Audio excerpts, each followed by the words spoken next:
Oh, wow. Look at this grin. I don't know whether to be excited or disturbed.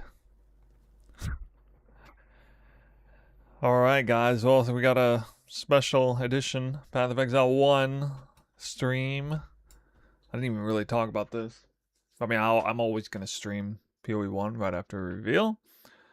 We had a reveal earlier today. I don't know, like 12 hours ago or so. And I have not seen it yet. Although I've been duly informed of a few things. Honestly, not anything super interesting to me right off the bat, but I bet you there's some hidden gems in here. So, you guys feel free to come on in and give us your opinions. You can spoil things, that's fine. I'm not asking you to not spoil anything. All good. One spoiler is that Elemental of the Spectrum didn't get nerfed. I heard that from a few different people. Which, I mean, wouldn't really be necessarily something we were thinking about, but apparently Elemental Hit melee variation did get nerfed. So. Anyway, let's see about this 37-minute reveal. I might pause a bit in here. Welcome in, guys. I'm curious to see if this stream is more active than the PoE 2 stream. You know, I'm trying to figure out if my audience is full bore converted over to PoE 2 from PoE 1 or not. I don't know. You guys let me know. Hi, I'm Jonathan Rogers, Game Director on Path of Exile, and welcome to GGG Live. We have massive changes to show you today with Path of Exile Curse of the Oriflame, which is coming out next week on July 25th. Twitch drops are enabled on today's livestream, so you'll be able to claim your Abyssal Soul Shatter rare finisher effect by following the instructions below. Let's not keep you waiting though. Roll the trailer for Path of Exile Curse of the Oriflame. The Oriflame calls us to the sea. To a lost wreck that still draws ghostly breath. A curse down below. With my... Sorry, I'm using Microsoft Edge just for some stupid reason when I full screen Chrome, it lags. What the fuck is it? Okay. Lanterns. We can explore the sea floor. We must find the source of the Oriflame before the brine rot. Somewhere in the blackest depths, bounty Torment League? and death await.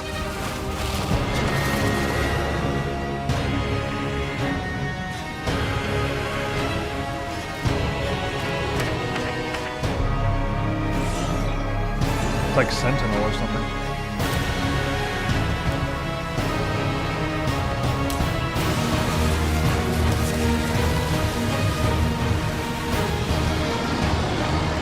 This needed a rework in PoE 1.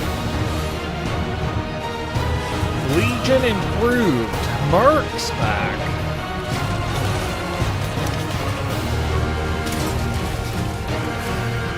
They brought Cast on Crit Comet into PoE 1 from PoE 2.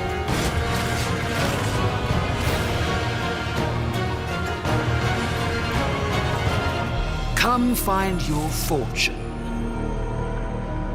in the depths of the sea. That's it? Alright. It looks a bit generic for a full-blown League launch. Nothing too crazy. In today's stream, we'll be walking you through all the details of Path of Exile Curse of the Oriflame, where you'll comb the ocean floor discovering sunken artifacts of forgotten origins, fight the horrors of the deep, and do your best to keep from being crushed by the waters above you. We're revisiting some familiar mechanics to bring new life to systems that have begun, perhaps, to show their age. So no Abyss changes and to Legion will Torment? both be receiving significant upgrades, including a new pinnacle boss for Abyss, and a new chase crafting system for unique items in Legion. In addition to revamps of the existing leagues though, we're also bringing back some old friends. The Mercenaries of Trathus are making their way back to Rayclast. Then we'll explain our new endgame system, where you'll join Kirak in investigating anomalies appearing on the Atlas. After that, we'll discuss the character and skill balance coming in Curse of the Oriflame. Finally, we'll cover our new set of supporter packs. After anomalies appearing on the atlas. After Okay, socket colors reworked. I did hear about that. Do we still have to 5 and 6 link things like normal? I didn't even know about Luminary Ascendancy class. Well, I look forward to seeing that. we'll discuss the character and skill balance coming in Curse of the Oriflame. Finally, we'll cover our new set of supporter packs, after which we'll have a live Q&A session where Ziggy D will interview Path of Exile's game director Mark, as well as game designers Octavian and Andrew, answering your questions from Twitch chat. Alright, real quick, is the Ziggy D interview anything interesting occur from that? And let me guess, it's about like 2 hours and 40 minutes long? After the live stream, we'll drop the full patch notes at 11 AM NZT. So let's get started. I'll hand things over to Mark to introduce the new league. Hi, I'm Mark Roberts, Game Director on Path of Exile. In Path of Exile Curse of the Oriflame, a long-forgotten mystery has begun to stir beneath Rayclass seas. Hidden in the icy depths lie strange and immensely powerful treasures, waiting for those bold enough to claim them. Meet Valerie, a dangerous Corsair captain who needs boots on the ground and on the sea floor to help her retrieve these treasures and unlock their potential. This is where you come in, to help her find the charts scattered across Rayclast. Then, use those to guide her ship to the patch of brine that holds loot for the taking. In return, you'll get a cut of the Impressive profits. water CGI there. These lost charts are guarded by the undead, rival Corsairs, or horrible creatures of the deep. Each of these monster encounters will also have a custom bonus for defeating the enemies. For example, successfully defeating the accursed undead that guard this treasure chest will cause the grateful trapped soul inside to grant you its power, possessing you and granting you ghastly power for the rest of the area. Once a Cartoony, chart this game is in looks, man. hand, you'll board the good ship, the Sovereign, Valerie or Val's reappropriated Oriathan naval vessel. Here, Val introduces you to the heart and soul of her ship, quite literally. Vesper, another Pondium native like Val, is bound to this ship. His soul burns with the Oriflame's curse, and were his comatose body to be removed from the ship, he would surely die. The silvery apparatus that lines the bows and eaves of the vessel allow him to steer the Sovereign anywhere in Rayclast's waters. Sounds like he must Using be the the big chart dad. you've brought, Vesper can navigate to a location so you can scout it for Val, and while doing so, claim whatever treasures there might be. How, though, will you avoid a watery grave once sunk below? Vesper controls a spark of the Oriflame, a powerful and mysterious magic, which has been imbued into a number of devices aboard the ship, chief among them the bathysphere. This entirely safe and well-tested contraption of rivets, bolts, and metal will be your ticket beneath the waves to explore and plunder. While scouting the depths, in order to not need an ample supply of air, we're instead going to place Oriflame lanterns. These are conduits of the power that keeps Vesper alive and bound to the ship, and give you the temporary safety you need to do that exploring. Without them, you will drown. The first of these is strapped to the bathysphere and activates on landing, rushing the water away to reveal horrifying monstrosities, lost treasures, and a strange luminous coral growing from the corrupted dead in the oceans of Rayclast. These strange growths are the real reason Val has asked you to plumb these waters, as the coral can be broken down into dead man sulfur, the fuel that keeps Vesper's light burning. As you get to the perimeter of the safety provided by an Oriflame lantern, Val will drop more down at your request. There's also an option available to have new lanterns fired automatically for you as soon as you need them, if you prefer speed over fine control. Explore and claim what you can while you can. Lost fortunes of gold, chests of valuables, and lurking threats all lie in wait for you beneath the waves. You might even find the odd lost missive, waylaid on its travel to its intended recipient. But hey, finders keepers, right? Beware though, as Vesper can only power so many lanterns at once, and that power is finite. On placing the last of your lanterns, they will begin one by one to flicker and fade. and the creatures of the deep will rush in as they sense the vanishing of the light. You'll have to rush back to the safety of the bathysphere, escaping the cold clutches of creatures that despise the light you bring. It's heist. You'll want to place every lantern though, as exploring to collect enough Dead Man Sulfur is the only way to successfully chart the area for the next step, planning a voyage. Val will keep a record of the areas you've charted, storing details in her journals. Once you've charted enough areas, just talk to Val, Bring the place your item charts back on to Val's use them. board, connect them together, and create one giant seafloor excursion. Each area you chart will reveal a special modifier that applies when it is used as part of a voyage, applied to either the charts adjacent to it or the whole voyage. Here are a few examples. This modifier causes all equipment dropped by monsters in adjacent charts to be converted to gold. This modifier will spawn friendly jellyfish alongside every pack of monsters in your voyage, which you will promptly slaughter for extra loot and experience, we're sure. This modifier causes all monsters in adjacent charts to be empowered by wildwood wisps. What? With 9 positions on your board for charts when constructing a voyage, these can stack up fast. There are also charts which can take you to specially rewarding areas of the ocean floor.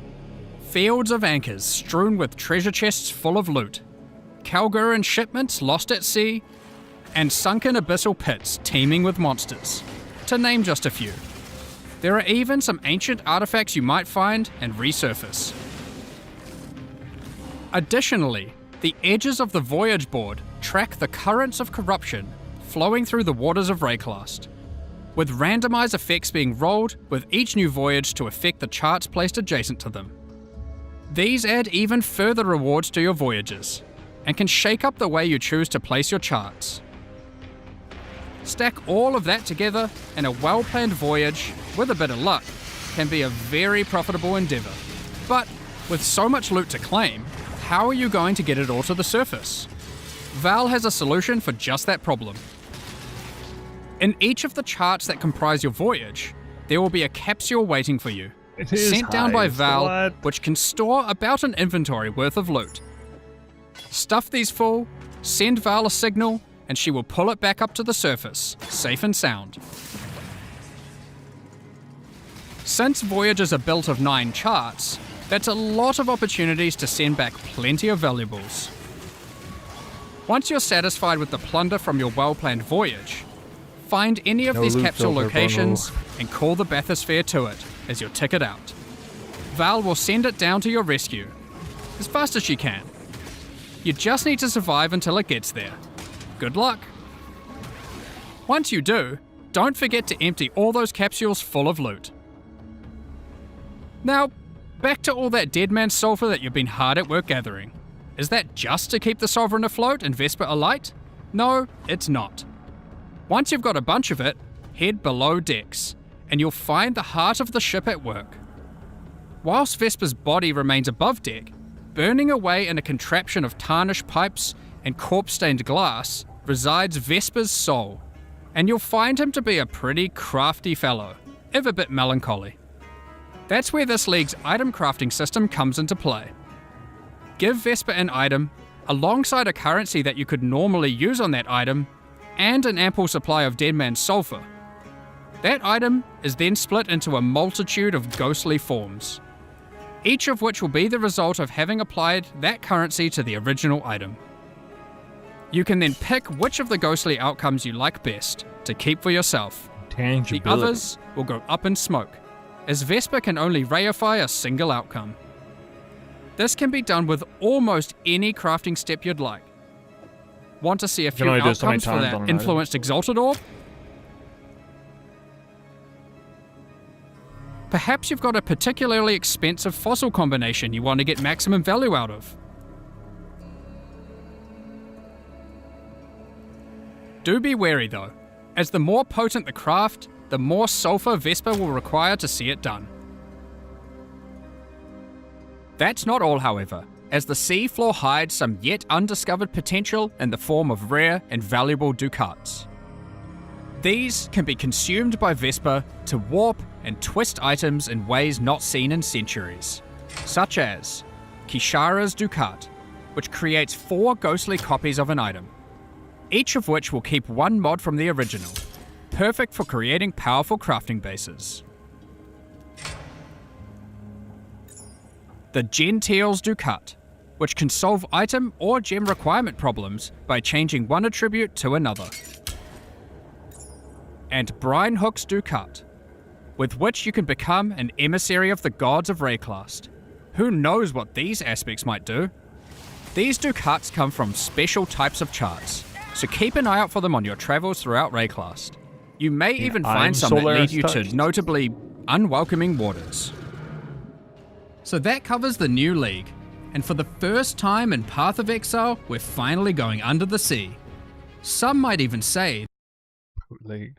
Yo, Golden Ox, thanks for the sub, bro. this is the first real boat league. But that's not all. Not even close. Next up, we've got an old favourite making a return. The mercenaries of Trathus are once again roaming Rayclast, looking for hapless fools to duel. Mercenaries will start appearing from Act 3 in San. Before beginning a duel, you'll be offered an overview of the mercenary you've encountered. Here, you can see the gear they have equipped and the skills they employ. As per the Trathan code, you have the right to wager for an item the mercenary is carrying. You'll stake some of your gold, and the duel commences. Way to check mercenaries' inventory all league long, yo. If you lose, you forfeit the levied gold, and the mercenary will teleport out, repulsed at such a poor display. Win, however, the victor will go the spoils. In addition, if you win the duel, the mercenary will aid you as an ally for a number of areas. Trathan mercenaries are powerful allies to have in Rayclast, assisting in a number of ways. Some mercenaries can provide you with powerful auras and buffs, while other mercenaries can do all the killing for you. While in map areas, if you don't like anything the mercenary offers, number of areas? you Like, have not the an ability to indefinite request number? their warrant. A warrant is a promise to return and duel again at a later date. A call to action that calls that specific mercenary to a future map, with the same set of skills, but a new set of items. A mercenary will only grant their warrant once, however, preventing you from fighting that mercenary in every single area. Warrants also allow you to trade specific mercenaries to other players. Oh, that's kind of cool. It is important to note that unlike in Mercenaries of Trathus League, having a mercenary does not count as a player party member. So having a mercenary does not increase monster life or the quantity and rarity of items dropped from monsters. Given that, you may be wondering, but what if I really like a mercenary I found? They have a great personality and powerful skills. Is there really no way I can keep them as an ally permanently? Well, you can, but only if you are a Scion. For the second time in 6 months, the Scion is getting a new Ascendancy class, the Luminary. The Luminary is a natural leader, lighting the way for others to follow. Becoming a Luminary immediately lets them allocate the Noble Blood passive, allowing them to permanently hire any mercenary they find in Rayclast. Luminaries can have up to 3 permanently hired mercenaries, 2 in reserve in towns and hideouts, and 1 as an active ally in combat. Unlike with regular mercenaries, you can change the items permanently hired mercenaries have equipped, opening up innumerate potential build possibilities. By default, permanently hired mercenaries cannot be equipped with unique items, but these passives enable them to equip specific types of uniques. While the Legendary Arms passive empowers mercenaries that have many different unique items equipped. Luminaries have the flexibility of becoming a support character to their mercenary, or having their mercenary support them. The Oath of Fealty and Golden Glory passives empower your mercenary by using your link skills on them.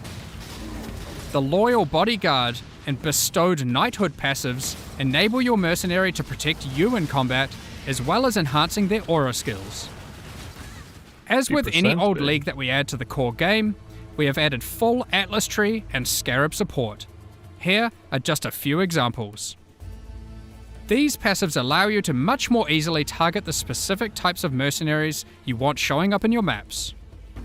The Loot and Pillage passive gives mercenaries a chance to drop all their items when defeated, instead of just the one you selected. The Trathan Scarab of Renown makes it so the spawned mercenary is covered head to tail in unique items.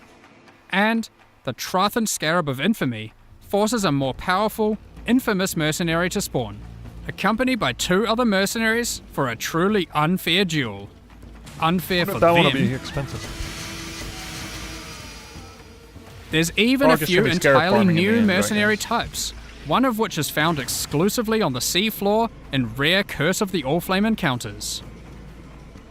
Sellswords of Trathus won't be the whole of your problems in 329, however, as God, the if that's denizens a of the tier 0 Lightless unique are farm, getting oh my some God. much needed updates with the modernization and rework of Abyss. When we brought Abyss over to Path of Exile 2 and Rise of the Abyssal, some functional changes to the mechanic were made to improve the gameplay significantly. In Curse of the Allflame, the majority of those changes will be making their way back to Path of Exile 1. The existing Abyss content had some notable Desecration. problems. Aside from being very dated, it also required the player to follow a crack as it opens, often backtracking throughout already cleared areas. Now, as you approach an abyssal pit, and the cracks leading up to it, you will find that it is already open and spilling forth abyssal energy into the surrounding area, subjugating the souls of enemies unlucky enough to be within its influence.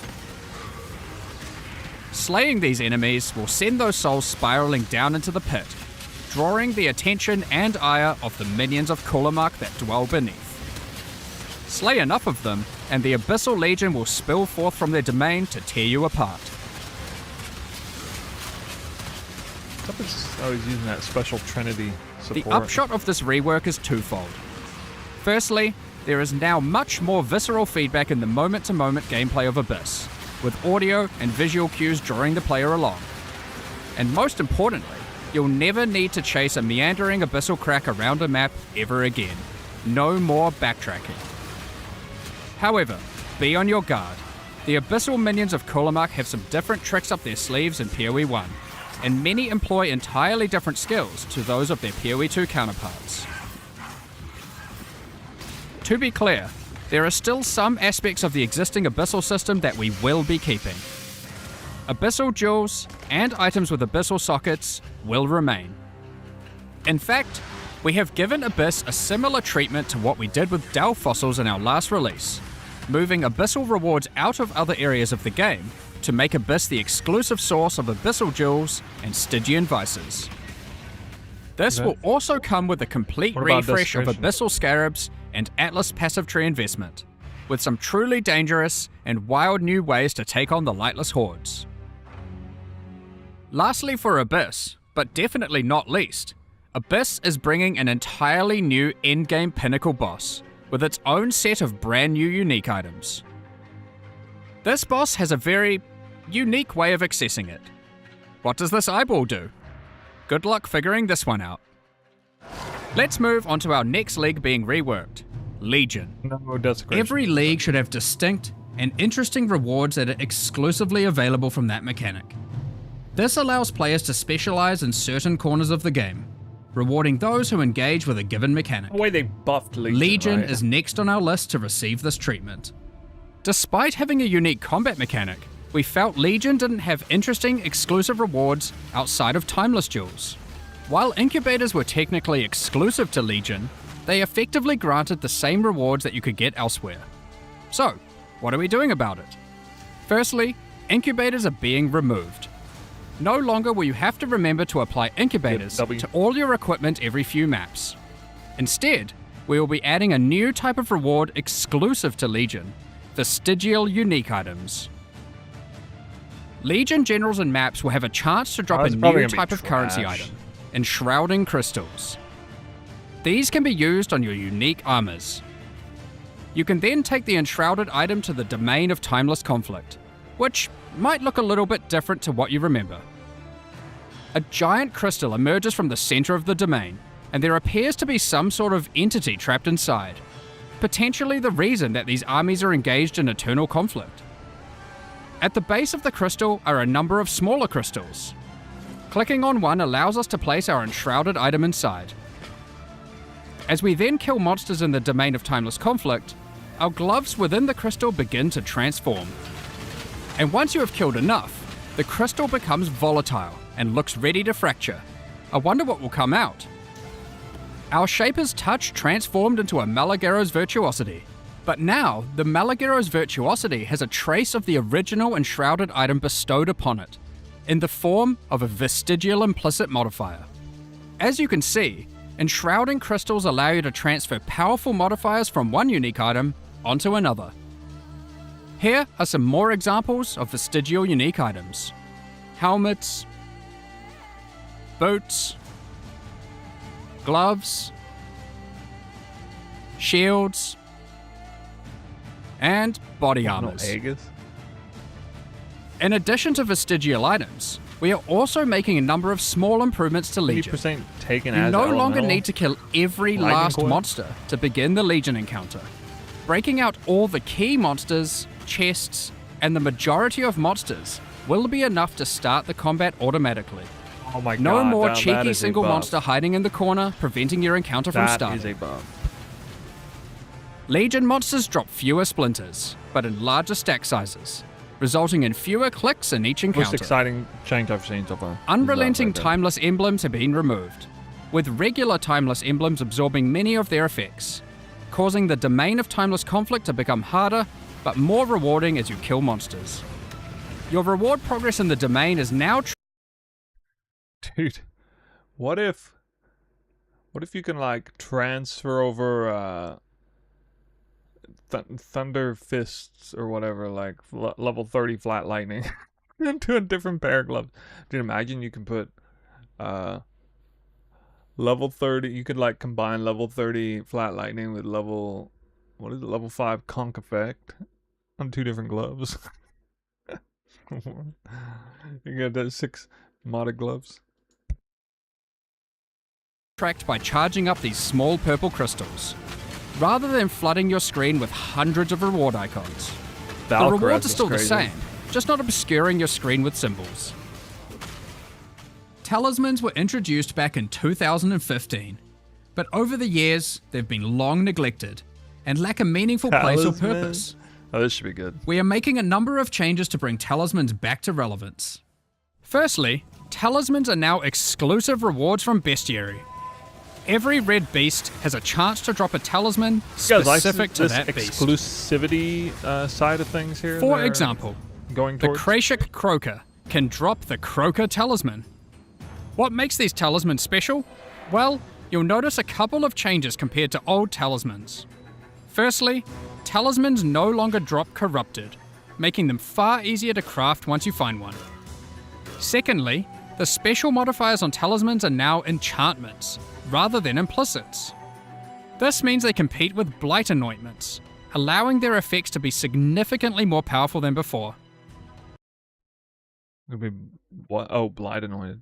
No, I was just thinking you get +1 level of all skill gems, and then you imagine you corrupt +1 level of all skill gems on top of it. Here are a few more examples of new talismans. Talisman unique items have all been improved, and now have a 8% action speed. Okay. Talisman unique items have all been improved, and now have a chance to drop from all bestiary bosses. Check out the new Eyes of the Great Wolf Talisman, which has some crazy possibilities.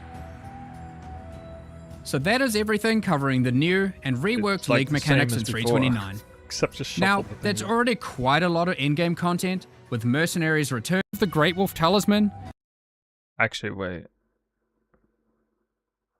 So, I mean, yeah, I guess you divine it. Yeah. Yeah, I guess you can divine it. Yeah, it's not corrupted.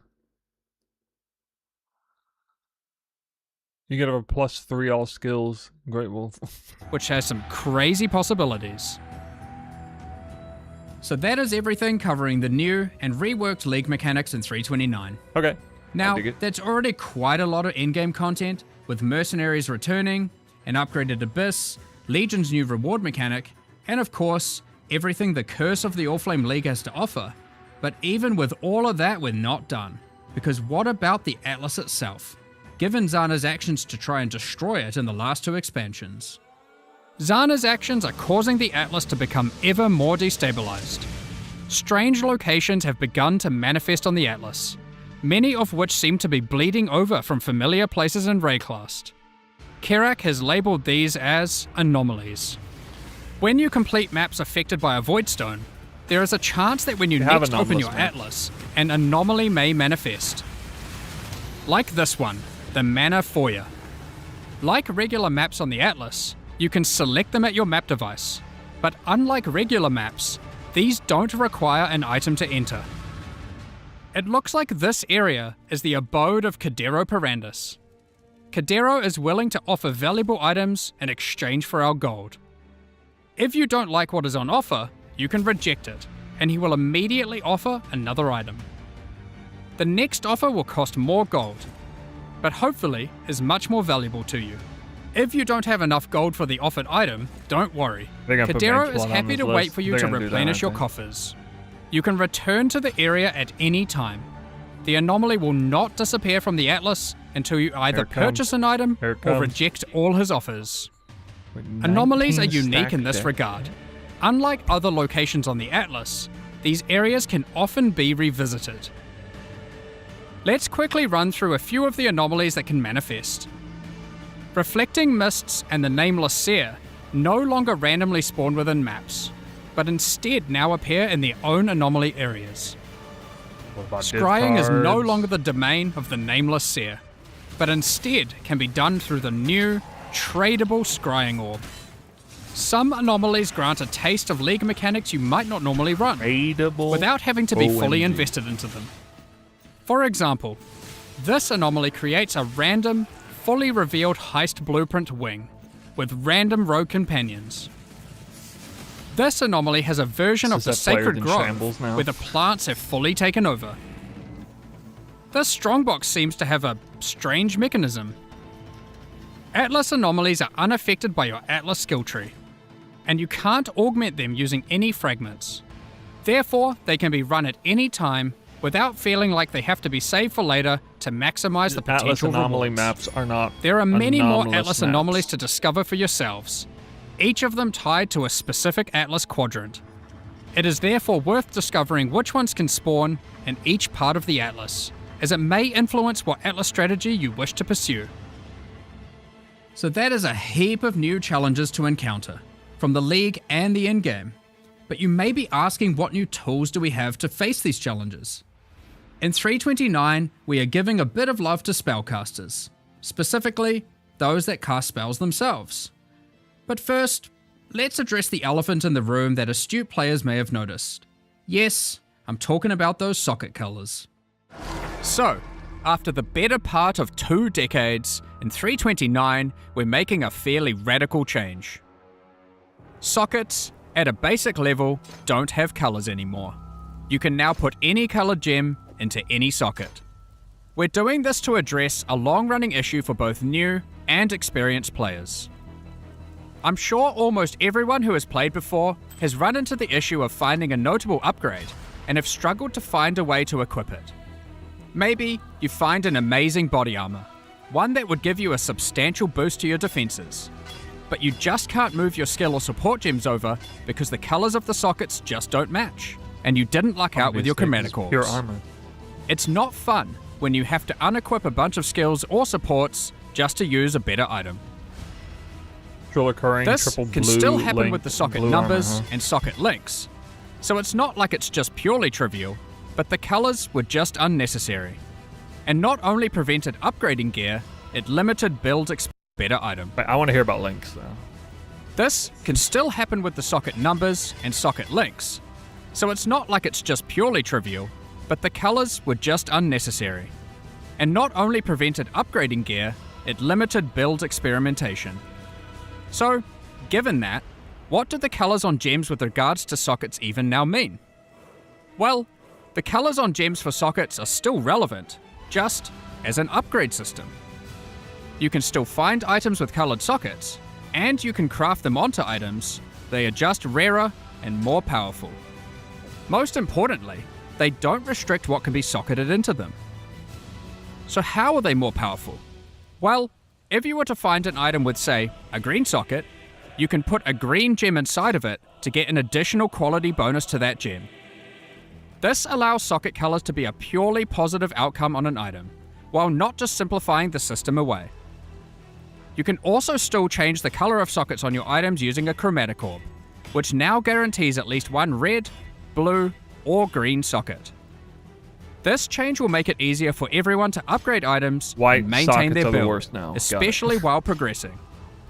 Speaking of builds and gems, we wanted to make sure we improve some of those, specifically for spellcasters. Let's get into that. Linking still the Spellcasters same, have a I large guess. number of different skills to choose from, but often many skills play and scale in similar ways. We have done a pass through existing spells, differentiating spell damage types from each other. For example, Shadow's physical spells, like Ethereal Knives and Bladefall, now have a much higher critical strike chance than other spells at the expense of damage. Pure Lightning spells now all have generally higher cast speeds, but they cost more mana per second than other spells. We noticed that some of the Ascendancy classes for Shadow, Witch, and Templar were lacking options for general spellcasting, so we've added a new notable to the Assassin, the Occultist, and the Inquisitor. Let me see Assassin We're again. lacking options for general spell, the Occultist spellcasting, so we've added a new notable to the What's the point before that? Well, that wouldn't affect the assassin build that I did before Poison Detonate Dead. It's not a spell. Or at least its primary source of damage is not a spell. Assassin, the Occultist,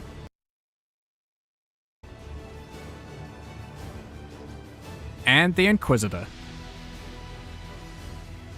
We are also introducing a new skill, Mana Infused Staff, that infuses your staff with arcane energy, raising your block chance and reducing the mana cost of your spells.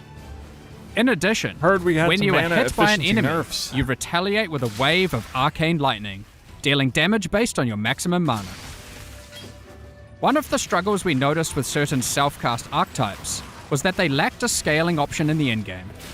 In 329, we're adding Somebody mind linking the patch notes in the Twitch chat? Forgot to pull that URL up. a special new set of exceptional skill gems called Pacts. Each pact is themed around a specific Beyond demon and Lycia. You can make a bargain with these demons to empower your spells.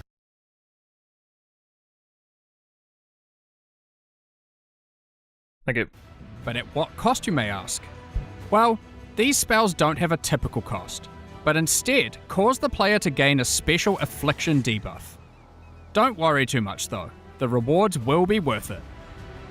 For example, Pact of Baydat causes many of your different spells to just cause a ruckus, while Pact of Gore is for dot builds. Using this pact will plague your enemies. Just cast Big up it for farming and watch beyond. everything around you melt. I wonder what Pact of Lycia and Pact of Katash do. We won't go into the specifics of all the balance changes we are making here, but there are many more caster improvements, including Our buffs patch to notes. specific spells and supports, buffs to caster unique items, as well as more and better ways to solve mana. Check out the patch notes later for all the details. Next up, we're going to be talking about the new supporter packs for Curse of the Allflame. Today, we're launching 2 new series of supporter packs, the Plague and Remedis packs. I guess I can Each sit through tier this for contains 3.5 the pack's full face value in points, alongside several exclusive microtransactions. As always, the microtransactions in Davies these packs are Jones- purely David cosmetic Jones and Locker do not and affect your MTX. character's power or progression in any way. The Plague series of supporter packs contains 7 exclusive microtransactions. Equipping the Plague weapon skin replaces the default appearance of your staff, sword, mace, or shield with a weapon that has been submerged in corrosive toxins. The Plague Rat Pet is the What? result of One of those player the default model appearance of updates. your staff, sword, mace, or What? That's like an update, right? But it looks kind of uncanny. Which character is that? That's Witch, right? Isn't that Witch? shield Because the next one's with a Ranger. weapon that has been submerged in The Ranger looks like she's had Mark's face photoshopped onto her, or CGI'd onto her a little bit.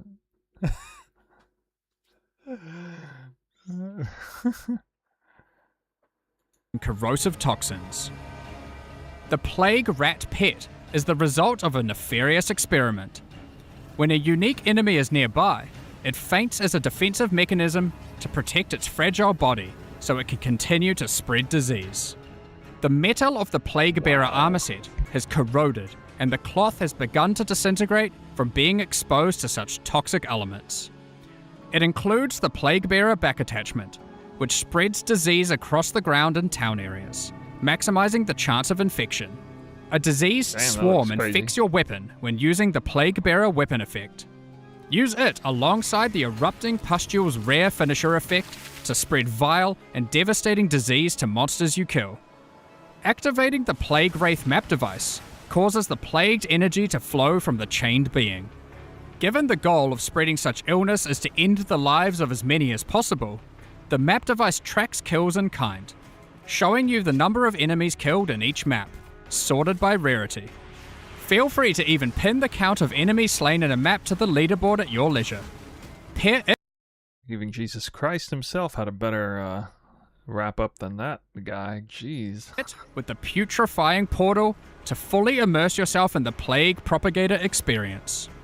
Both the map device and the portal emit such a potent putrefaction that even the birds flying overhead cannot survive, as they plummet to the ground around it. The Remedis Pack series also contains 7 exclusive microtransactions. The Remedis weapon skin changes the appearance of your staff, wand, scepter, or shield, with relics once used by the Order of the Remedis Knights against the Plague. The Medi Roa Pet is kitted out with all the supplies necessary for healing in remote locations. You're gonna buy Strangely, anything Roa related. these rowers seem to have a in this particular fondness for goblin meat. The Remedis Knight armor set is bestowed upon those tasked with traveling through Rayclast to purge the sick of their diseases. The matching back attachment cleanses the disease You're gonna play PoE 1? Yeah, at least a little bit. At least a little bit. left behind on the ground in town areas by the Plague Bearer back attachment. It's an important job of a Remedis Knight to not let disease take over. Help by doing your part. The Remedis Knight weapon effect funnels the divine power of purification into your weapon. Return to the Saints' End Monastery hideout to recuperate from your purifying duties. Once a thriving center for curing ailments, this monastery has slowly wasted away while lying unused. If you're feeling brave enough, there's even a platform to dive into the purifying waters below before washing back up at the base of the hideout. Last, but not least, use the Reservoir of Benediction Affinity Stash to store all of your elixirs. This stash opens to your stash tab with the Flask Affinity set. Additionally, all microtransactions from the supporter packs are available for use in Path of Exile 2. We're looking forward to seeing which of you choose to become the Plague and spread disease across Rayclast, or those who wish to fight against it by becoming a Remedis Knight. Thank you so much for your ongoing support. イエローハットイエローハットはタイヤが安い軽自動車用1万800円からタイヤパンク保証 No ad blocker on on that. Okay. Let's see. We gotta go to patch notes. Patch notes. Here we go. Ramrod says, hello, thank you for your inspirations and tips around the Twister stuff. You got it, man. Today we are not talking Twister, though. We have Content Update 3.29. Path of Exile, Curse of the All-Flame. We just watched the reveal. Seemed alright. My single favorite thing about the reveal is that legions will not pop open even if you haven't unlocked or killed literally every single enemy. That's such a massive buff. Oh my god. I wonder if it's going to be like 90% of enemies or 95 or 98. Maybe there'll be like Alice passives for that, probably. Something like that. Okay, let's scroll down here. Socket color rework looks like a pretty big buff. Because they're just getting extra power. We're getting a bunch of crafts through the new system, a bunch of unique crafts through the new Legion rework, a bunch of new crafting methods through the new League mechanic, generally speaking. Okay. First part's all about information that we already saw in the reveal. Introduced 2 new bloodline classes. I don't know what they are yet. Cast pass. Use A1-2. Each build is probably 20 to 30% stronger. White sockets don't actually give you a boost, though, right? You just mean that in terms of like ease of gearing. Exceptional gem. Pounding your attacks will burn you with this affliction. Pounding your damaging Val skills. Calling spells. Channeling spells.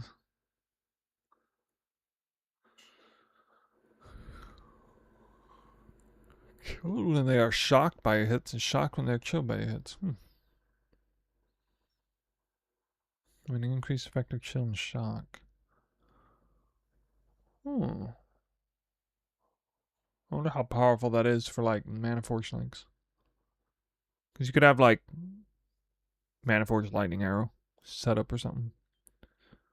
Or Mana Forge Ice Shot. Go the other way with it. Okay, a bunch of spell related stuff. Top left side of the tree stuff. Yeah, I don't really care that much about that. 3 new divination cards. 15 new uniques. Pearlescent Amulet. They brought that over from PoE 2. Okay. So do we not have the currencies that we had from like Mirage? Mirage Delirium currencies and Mirage Val? What were they? Like Mirage Beyond currencies. Yeah. Catalyst maximum stack size. Yay. Read further. Okay. Mercs Now Core. The new Scion Ascendancy. This was obviously huge. Luminary. For everybody else, I mean, I guess we'll just kind of check out. They could be a lucrative mechanic, but I mean, it's going to feel a lot like Ritual. You just check their inventory, check their, bags and gear they have equipped to see if there's anything good in there. Definitely not my cup of tea, really, but I don't know. Let's see how strong they are. I'm definitely not going to be like League starting Luminary or anything like that. I reckon there's probably some pretty insane build setups for it, though.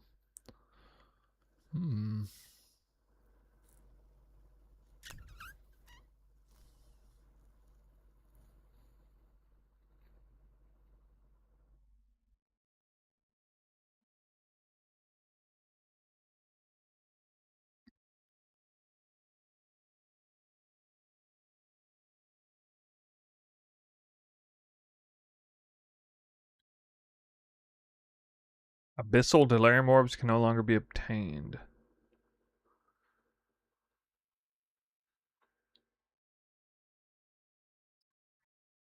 Abyssal Jewels are actually not too bad already. It's going to be a Sanctum League. What do you mean? I thought it was gonna be Heist League. Whoa, whoa, whoa. What's with the hate, bro? Trash PoE1? I don't think PoE1 is trash. You're just rage baiting. Stop rage baiting. I mean, it's gonna work on my viewers, but it's not gonna work on me because I have kind of an even-handed opinion of both games. PoE1 gets its moment in the sun now and then. New league is on the horizon. We're gonna play it.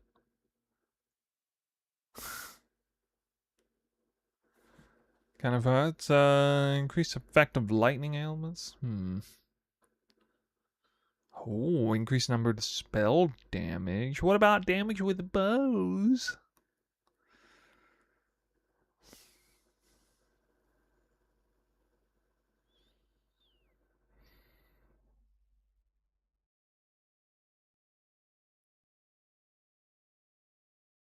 Avoid elemental ailments while you have elusive.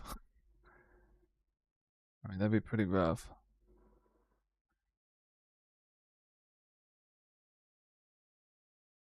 Legion revamp. Who here is excited for the new revamped Legion Dunes League start?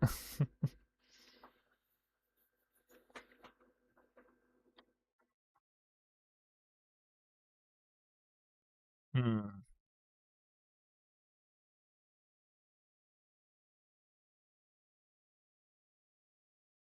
Not me. Oh. It's because you lost incubators, right? Damn. Who here is sad about incubator lost?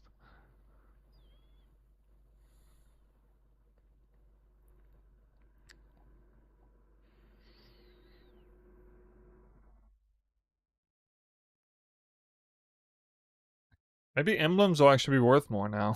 Because people need to go in there for the gear. For that new crafting uniques mechanism. Gem socket changes. Yeah, I didn't at least notice anything off the top of my head that is like, oh my god. We kind of already saw everything that mattered, I think. For Legion changes in the reveal. Gems now socketable in any equipment socket. Gems now gain 10% to quality in red, green, and blue if the gem color matches the socket. Okay. Okay, it's always 10%. Item sockets are now always white by default. Each socket generated on an item has a small chance to roll red, green, or blue instead. And the socket color will still be proportional to the attribute requirement on the item. Okay. Increases with higher item levels. Chances are okay. Chromatic one. Now force one of the all the rest of this. Tainted chromatics. So maybe tainted chromes. Just okay. So tainted fusing is still going to be worth a lot.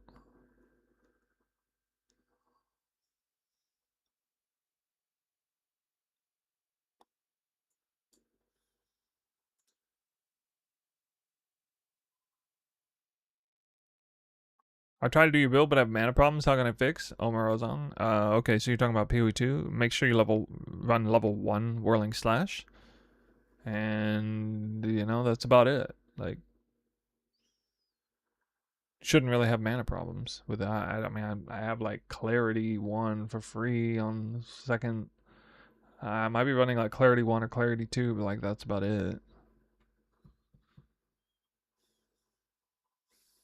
If your Twister is, like, level 30 or something, yeah, you're probably going to have mana problems. I think mine is level 24, maybe?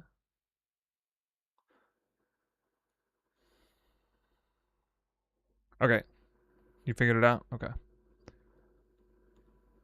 One shot everything you touched. What, like back in level or 0.3 with coming command? Or coming calamity and constricting command?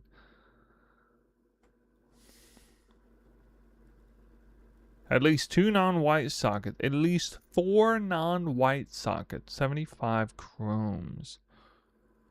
Damn.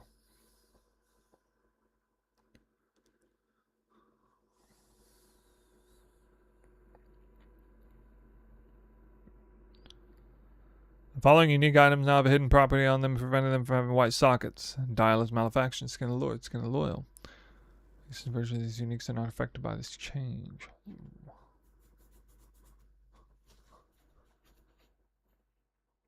Okay.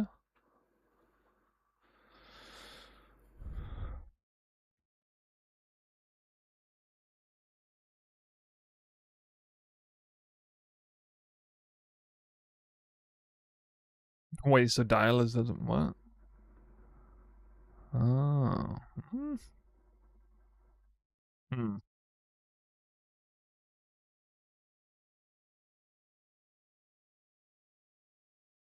Okay. I don't know about any of these items. So items affected by the socket colors and stuff. Wait, the bow mastery that provided 100 accuracy per rating, or accuracy rating per green socket on equipped bow has been replaced with 20% increased bonuses gained from the equipped quiver.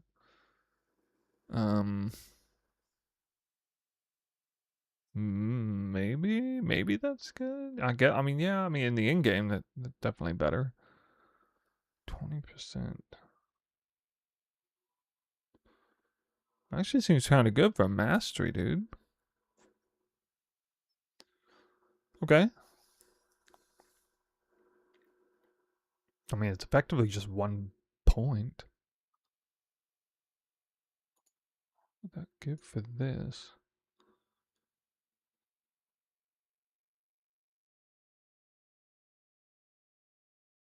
Hmm. I mean, not worth it for that quiver, but yeah, real quiver.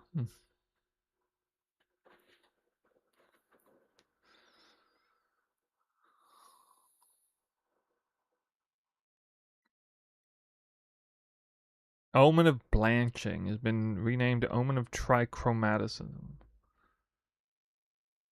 What does blanching do again? I can't remember what that does. What?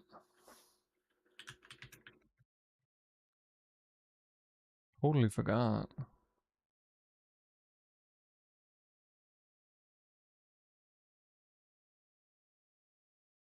I was just guaranteed to roll at least one.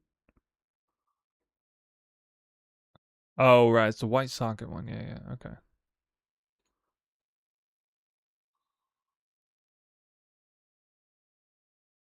Guarantees at least one red, green, and blue. Ooh.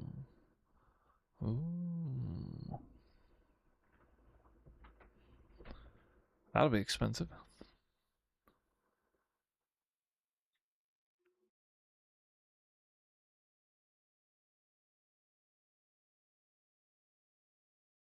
Okay. Talisman revamp. I mean, we kind of saw everything to see there in the reveal. League changes. After completing ritual altering encounter, locus will now point the way to the next altar. Oh, they're doing that in PoE 1 too now. They didn't even mention that. Ritual got a little bit easier. That doesn't matter that much in PoE 1 though. The maps are so short. But still, okay. Ultimatum is now the exclusive source of catalyst. Oh dear. So like, what's the point of doing heist now? Isn't a heist meant to be like an alternative way to get all these things? Bows will rise again. No, yeah. Every time. Every time. What's my league star? I mean, tentatively, it's what you see in the exclamation path of building. We'll get to it in a minute. Going over the patch notes right now. We watch the reveal, and then we're gonna do patch notes. Then we do league start stuff, and I'll play this build. I already have this build made. I already made this build like at the end of last PoE 1 league in preparation for the following league start. More or less. It's just yet another variation of Elemental Hit Spectrum Warden, basically. Average number of monsters in Breach monster packs has been reduced. No, Breach nerfed. Killing Breach monsters increased to compensate for them. Oh my god. The number of unstable breaches that can be opened at once has been reduced to 2, previously 3. That's a buff on account of Shroud Walker. Good. Okay. Okay. Another nerf to pack size.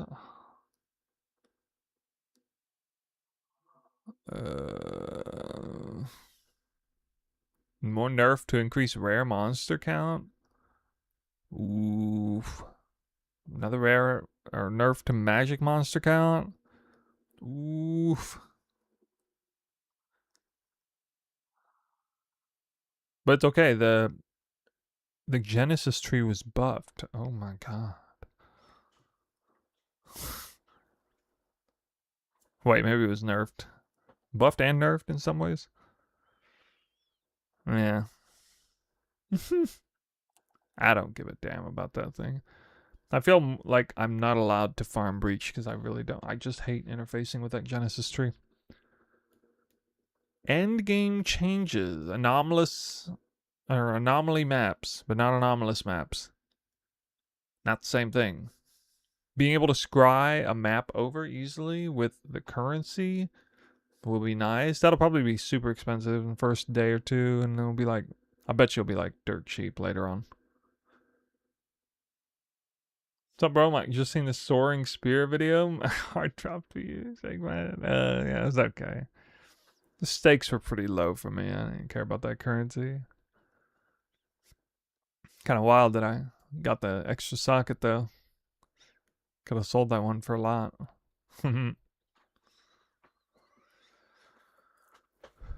Reflect modifiers no longer appears in corrupted side areas in campaign. Oh, okay.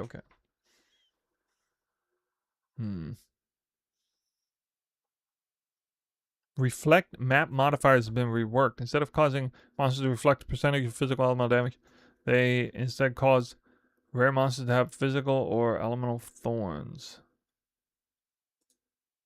Well, hot damn. That needed to happen like 10 years ago.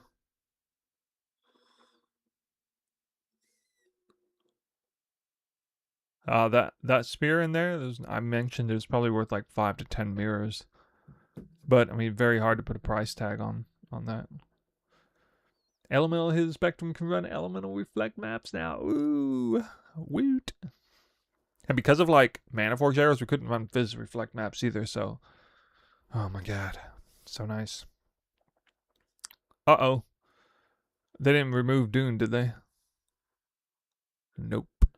Dune still in. Jungle Valley still in. Mausoleum also still in. Toxic Sewer out. Crimson Temple has been brought back into the game. Log in. Okay, dude. Did I happen to see the helmet you crafted posted in showcase? I did not. I did not see it. Yeah. Toxic Sewer back in. That's a W.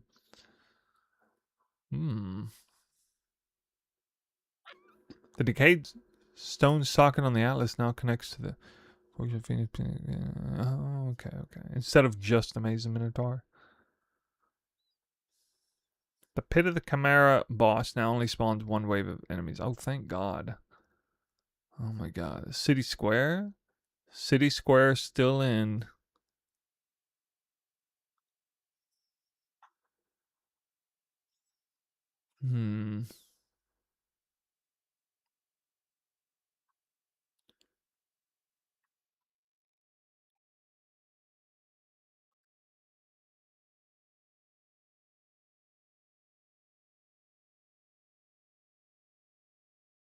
Reflecting mist objects now have a much higher chance of dropping a reflecting mist currency item. Okay, reflecting mist is going to be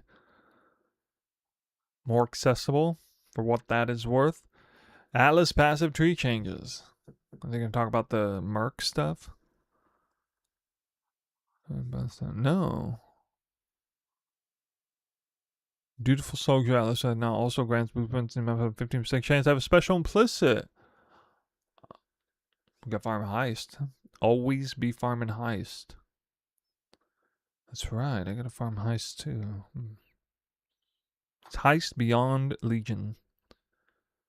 Or at least heist beyond on T17 type map or fortress maps.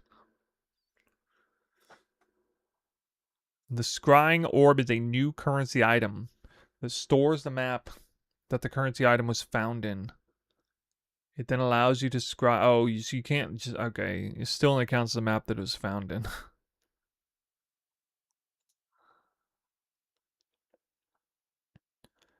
Sources of chance to avoid all damage from hits is now additive with sources of avoid damage of specific type with other hits. Is that a buff? That's a buff, right? Yeah.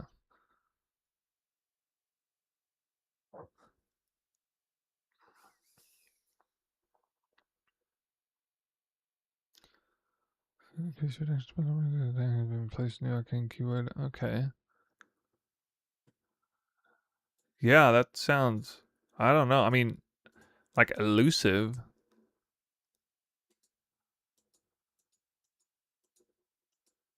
So like, yeah, like elusive and some assassin ascendancy stuff. I think. I don't know. Assassin, death mark. Okay, now it's 10% increase effect marks per maximum power charge.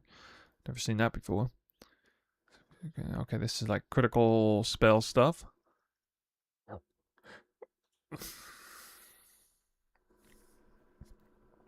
They have bifurcated crits in the game now for assassin. What? No changes to Warden? Where's the Warden buffs? Warden's so underplayed, guys. Are they not actually buffing Barkskin for the third league in a row? Mega disappointed. Okay. I already kind of looked at the Reliquarium, but not like super hard.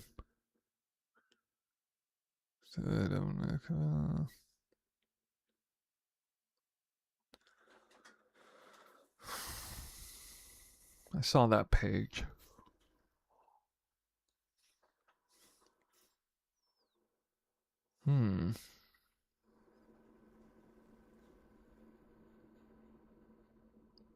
Flat crit chance on power charge?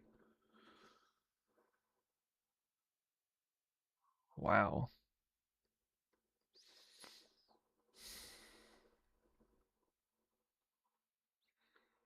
Cannot be stunned.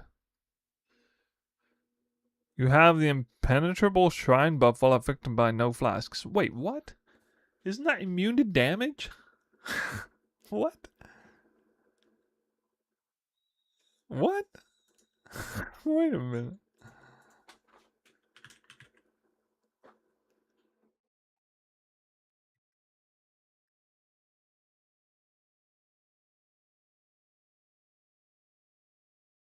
Oh, it's the armor one. Oh, my bad. I thought that was immune. I thought that was a damage immunity one. So it's like, wait, that can't be right. Okay. Skills chain 1 additional times. Gloomfang. Oh, interesting. Oh, man. Skills chain 1 additional time. Holy.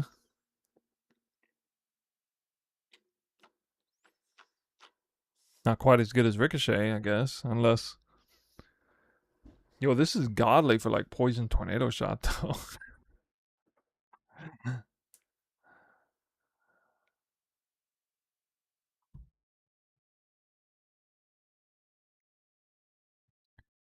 Elemental resistances are capped by your highest maximum elemental resistance instead. Ooh.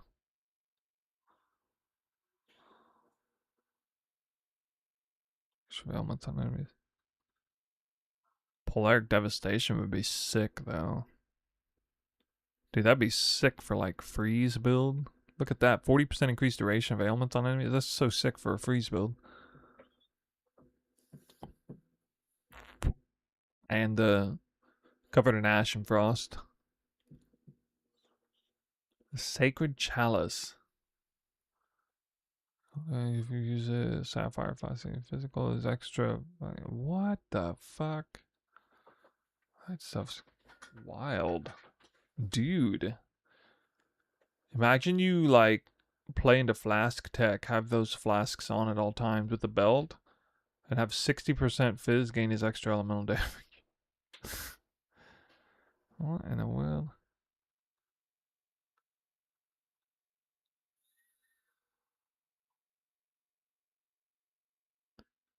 Hits always shock. It's not that special.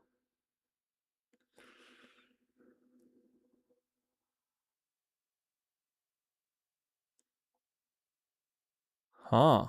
Okay. Yeah, there were some of these I didn't see before. Interesting. Nothing like collectively comes together and makes me think, oh my god, I gotta play this Ascendancy or anything like that. Contemplate. All sources of cost of skills, reduced cost of skills in the passive tree, have been converted to cost efficiency appropriate values. Yeah, appropriate, keyword appropriate, not equivalent.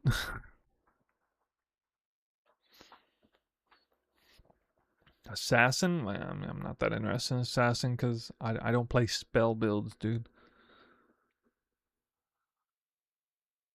Shaman's Dominion, notable passive skill. Skill gem changes. Okay. A lot of spells. Another buffing spells.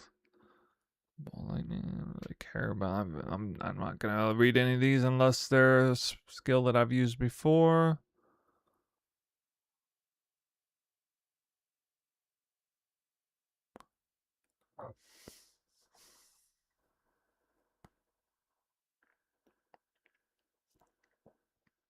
This is really just across the board buffs to spells I see.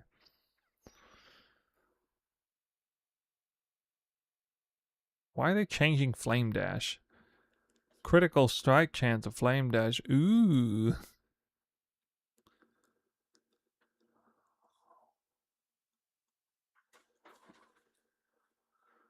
Forbidden Right. Now deals more of your maximum life. Yikes.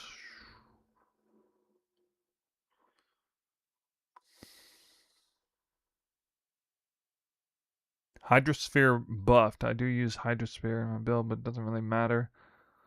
That buff.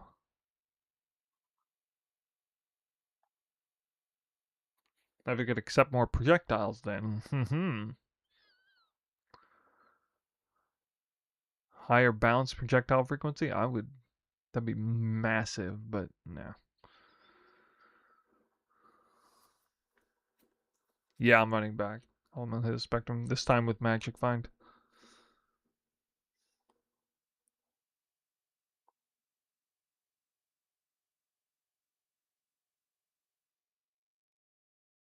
Wait, what on earth? Critical strike chance of 10%? Really? Damn. Damn near doubled the crit chance of that. Huh.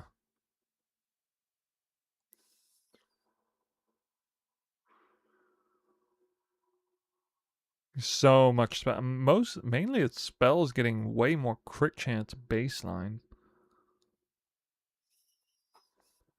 Support gem changes. Still none on there that I care about. Unique changes.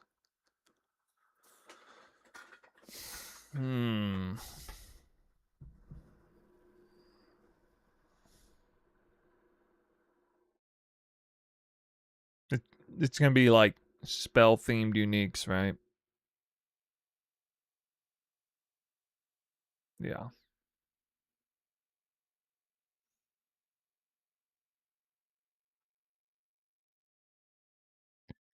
Yeah.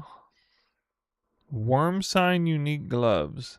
Now it's 10% increased mana cost efficiency per endurance charge. Previously 4%. Guys, what is an endurance charge Grand Spectrum worth on like the first day or two? Is that like really expensive? +1 minimum endurance charges.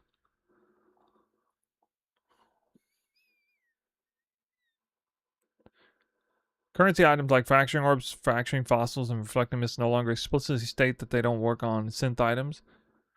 These items still cannot be applied to existing synthesized items in Standard League. Oh. No more synthing through harvest.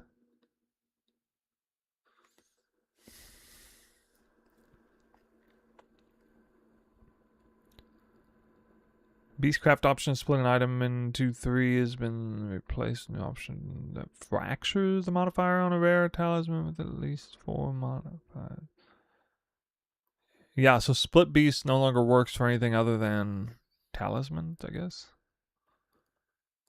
Can no longer reroll unique items in a unique item of the same name, which is possible with some unique items like Beacon of Madness and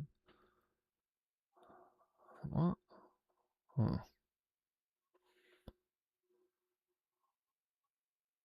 Okay. Volatile Val Orbs can now be used on items that have no modifiers that can scale outside of the range to be more consistent with Divine Orbs. Can now be used on items that have no modifiers that scale outside the range. Where do they drop now, though? Instead, you can unveil or craft mana and increase mana cost efficiency on rings. Reduce mana cost is now gone on rings. Oh no. It wasn't part of my league starter anyway. A nice modifier though.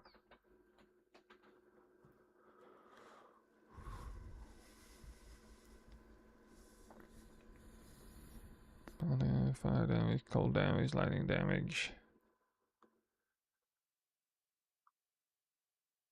Oh, Sanctum is where they drop? Sanctum?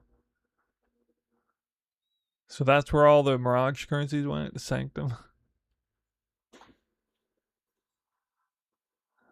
Is this their way of buffing Sanctum?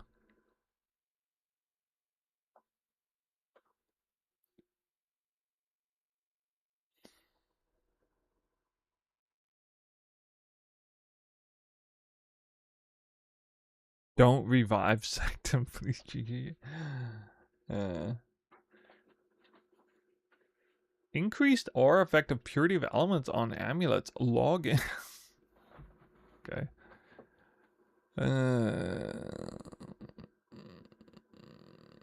Out of the following new corruption implicit modifiers, +1 max frenzy power charges, endurance charges on rings. Oh shit. Oh shit. That means the taming just got buffed as a super endgame item. Kind of. Kind of.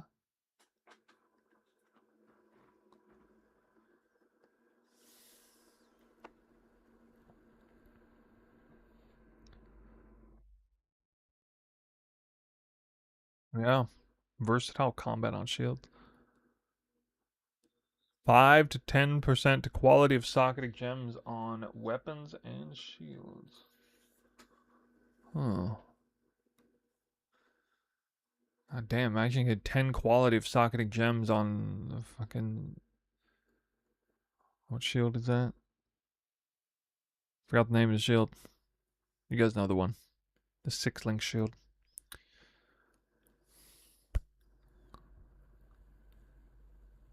20% global crit multi on rings. Ooh. Light radius on a helmet. 29% chaos res on rings, amulets, and armors. Jeez. 16 all res on them. Squire, yeah. Gosh dang. 6% action speed on boots. Yo, my cheap, accessible uniques build variation looking pretty strong as the league starter here. This is some powerful corruption, dude. Don't I have like a really cheap ring in here or something? Oh, Death Rush. I mean, yeah, Death Rush, kind of. Kinda. He's ready to corrupt a death rush for like 15 all res. Jeez.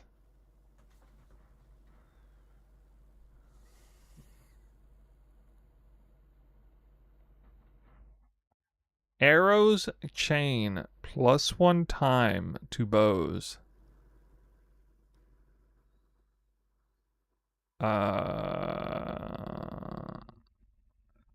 Really?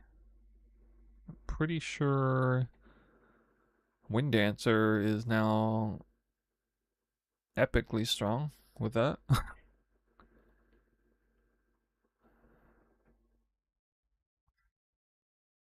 +1 chain to bows is crazy.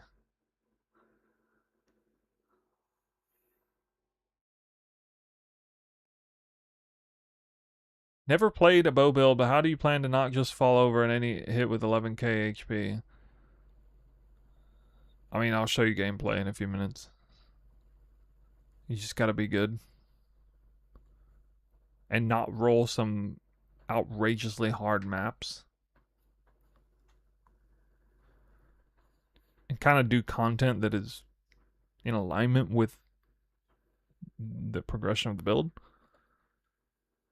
AKA not like ultra giga juice to breach.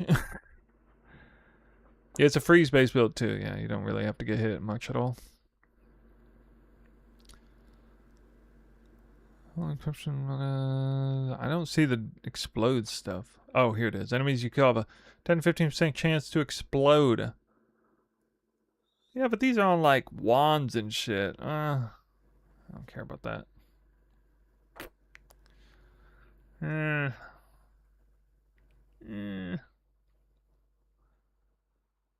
never playing a wand build, dude.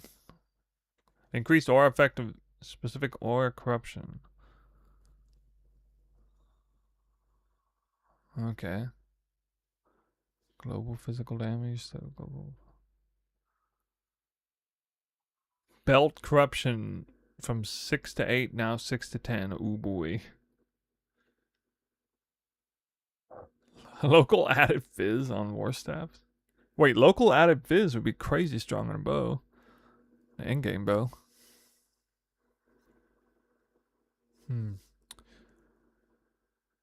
Divination guard temporarily disabled. Okay.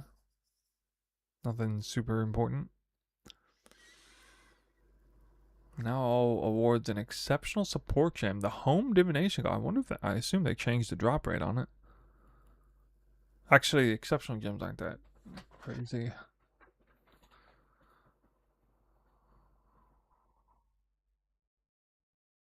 Wasn't it a awaken gem before?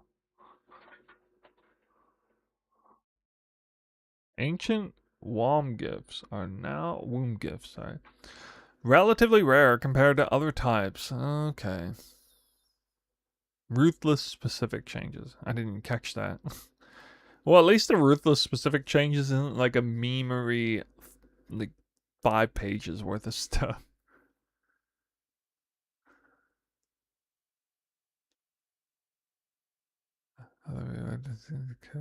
Let's go to more powerful levels change. Soul Eater now expires faster on non-players.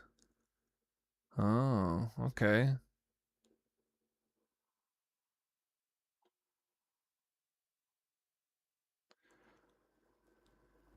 Faster attacks, faster casting. What do they want? Players to level faster or something? Quality of life changes. Animated Guardian, majority of stack up to 10,000, respect him instead of 5. Okay, cool.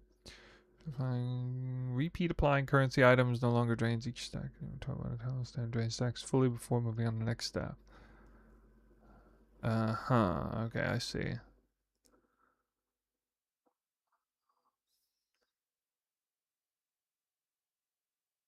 The total effect of the wither debuff is now displayed on the debuff bar of affected targets. That's kind of cool. Like, if you can actually catch it.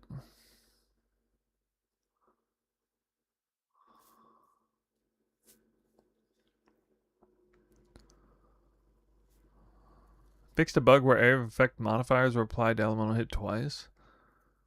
This did not affect element of his spectrum. Wait, where are the nerfs? I thought they nerfed elemental hit. I heard they nerfed it. I heard it was nerfed. Where is it? Where's that nerf? Lowered the added fire, cold, and lightning damage by 17%. 17% at all gem levels. Elemental hit spectrum not affected by these changes. Bow, bow, bow. Okay.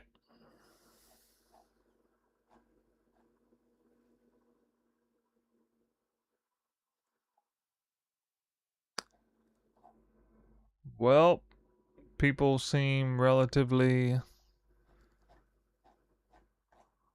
nonchalant about this.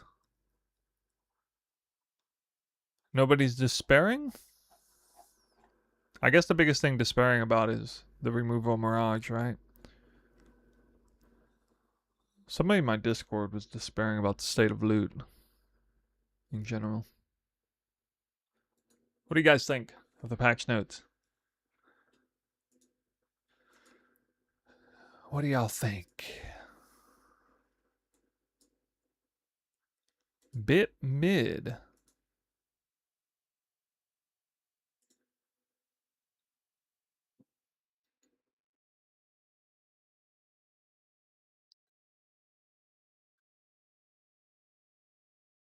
Unless league content goes crazy. I think people's hypest thing has to do with crafting. And probably the most glum thing is about the removal of Mirage League. They're hype about crafting changes, bummed about the Mirage League.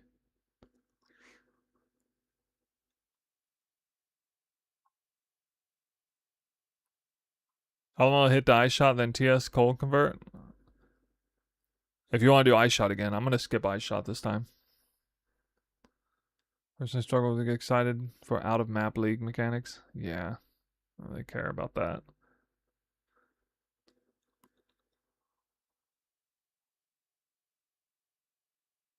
Reduce mana cost of skill of attacks. This we might have too much mana cost on attacks. I don't know now.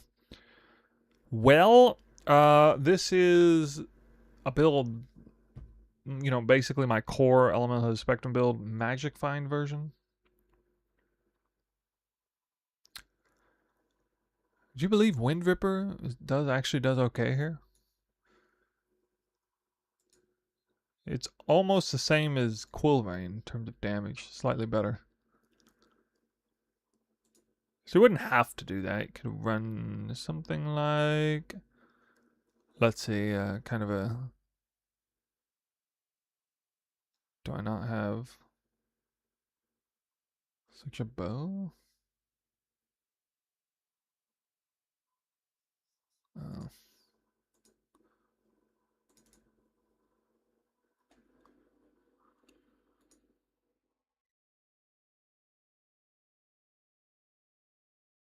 There we go. Something like this.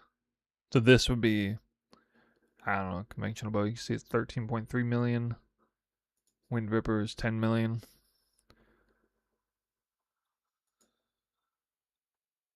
So yeah, like 25% less damage or something.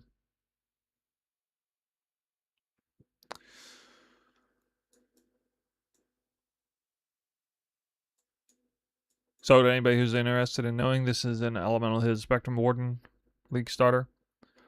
Not going over the leveling stuff here though. Snapshot at level 94 potentially with an Inspired Learning in. That's your first chase item basically. Last time I did Ice Shot, which performed very well, but it was hard because, for example, I didn't take Enduring Suffusion.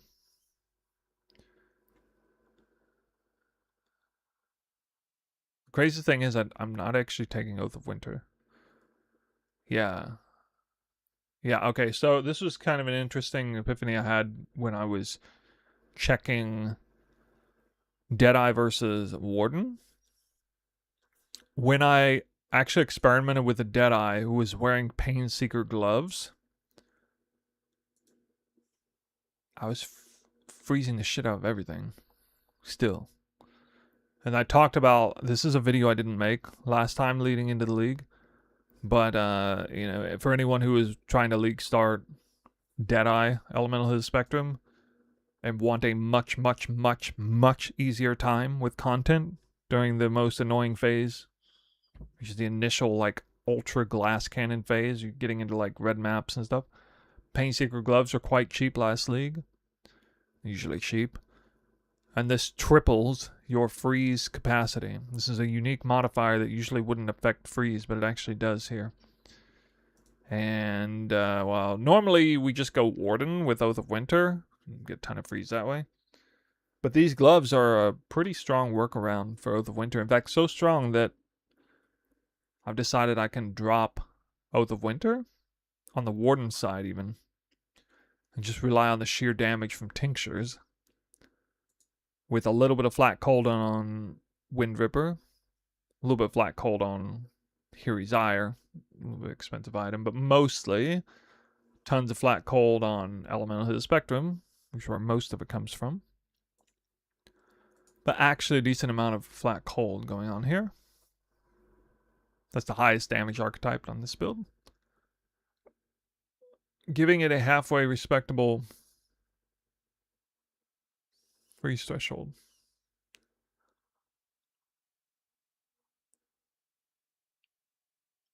$30 million.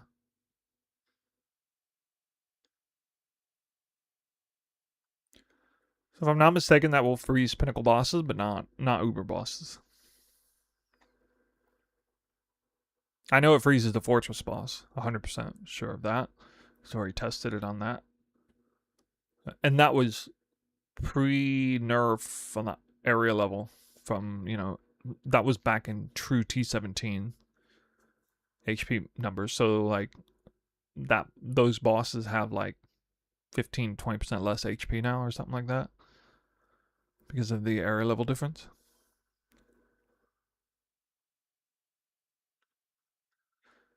So the hidden power of this build is in ailment tech.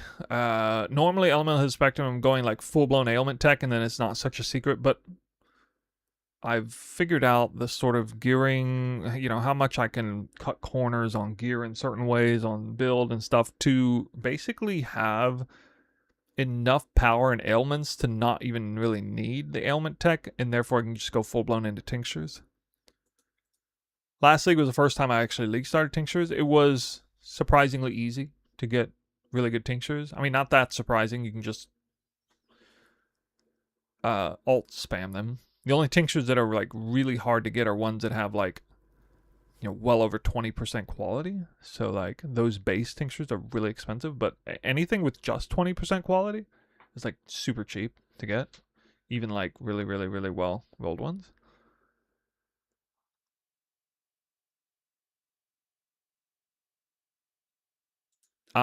Also, when I did Ice Shot of Penetration, so Ice Shot of Penetration was harder than this build for multiple reasons. One, tried to fast track cold conversion, which was to set up for tornado shot cold conversion or to migrate into that, but not focusing on that makes it harder to gear for, especially the bow and gloves as well. You can't wear conversion gloves if you're wearing these Painseeker gloves either. So no more needing to convert from physical damage. A lot of gearing pressure removed there, especially in the first few days. That's one. Elemental or Ice Shot of Penetration has only one projectile, so good aim is required. This build has 3 plus however many you steal or whatever. So the aiming thing was a bit of a non-starter, I think, for some people last league. Also makes it completely unviable for Nimbus Ring, which eventually you get with this build, but not with that one. So no more crazy restrictive aiming required. And the aiming thing was actually a serious problem when you started taking player side Eater of World buffs, the one that made your projectiles go random in the end game. Okay. So no conversion, no physical conversion. No issues of aiming.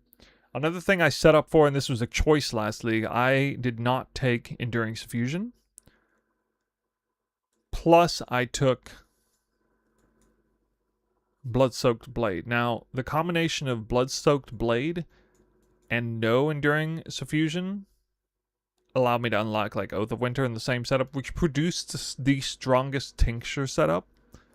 But at a cost, you had to manually turn off your tinctures or allow your life to drain all the way down to 1.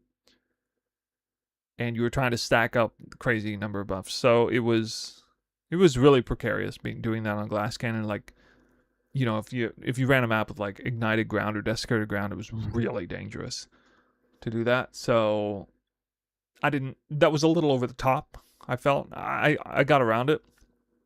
Mainly I rolled Ignite and Desecrated Ground out of the map pool. I didn't even run those maps normally.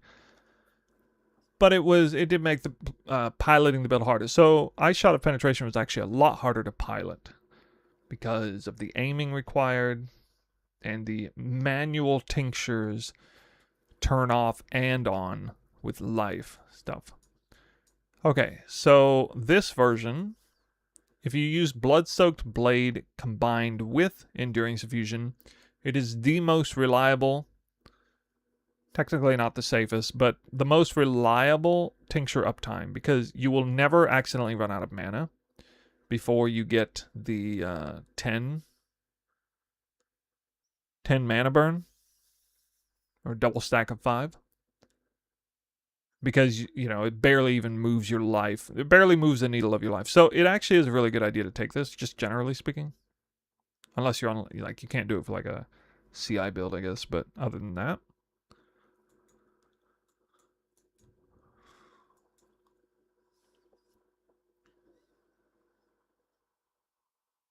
So yeah, I'm pretty content with this. And suffice to say, this version will be much easier to pilot and more enjoyable for more people to play. Oh yeah, it's also Magic Fine. So Elemental Spectrum has the luxury of doing a ton of flat damage already, which means you can cut massive corners on your damage. You can even run something like Wind Ripper, which you're about to see. This build has 131 rarity, unless you turn on your flasks. For the extra rarity suffix here, it's easy to get that. And if you're in Legion Dunes, you max out your Rampage, it goes all the way up to 242. So potentially 242% rarity in Legions. Actually, sorry, that's not actually on with this setup. Let me correct the record, 239.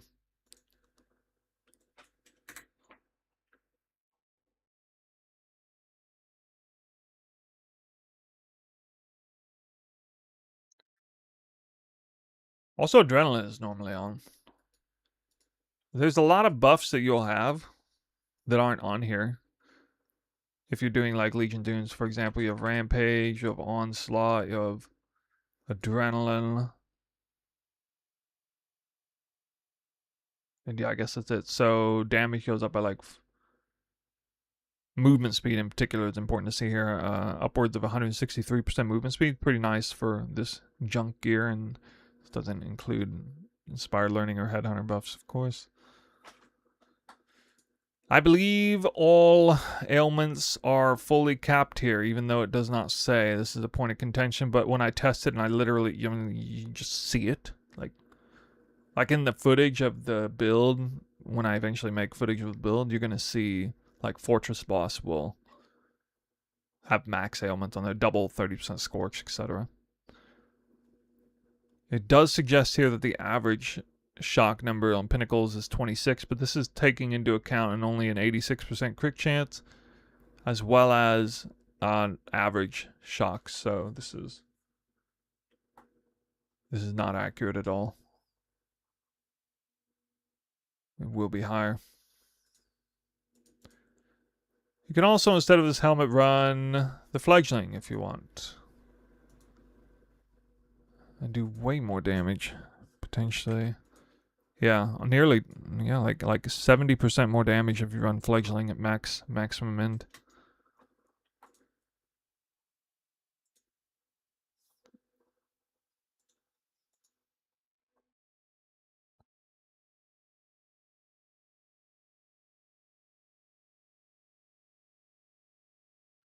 So we have Wind Ripper, should be fairly cheap, unless this build were to become meta, but it won't. Ahuana's Bite, dirt cheap. Hiri's Ire, a little expensive, but probably not going to be meta, I would imagine. Painseeker's dirt cheap. Hiri's Truth, dirt cheap. Death Rush, usually going to be pretty cheap. Taming is always going to be not terribly expensive, but, you know, like 1 or 2 divines the first couple days at the most.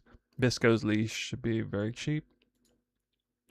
And then these are 3 modded plus bench crafted rares with an overemphasis on rarity. So, like, obviously you can get more res here if you want. I will say, with such limited res, it's only 64 all res. But this flask is up 100% of the time. Unless you mess, like, you have to mess up in order for this flask not to be on with this setup.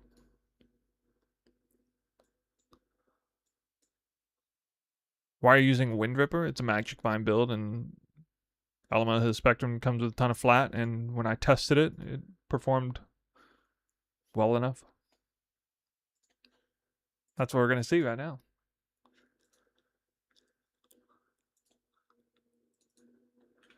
He's logging in to PoE 1.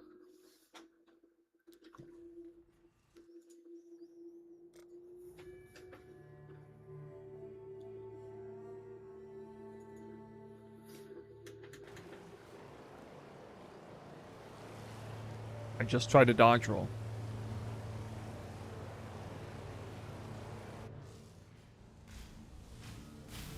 All right.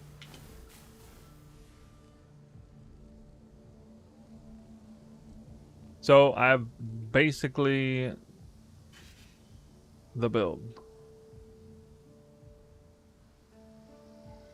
Like, basically 1 for 1.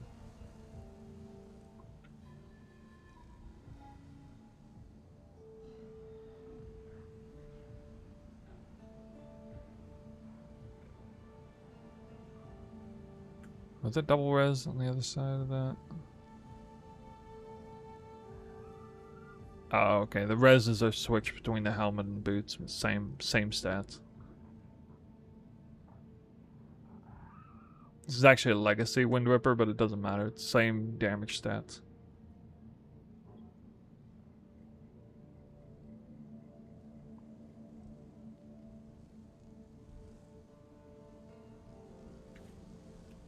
Yeah.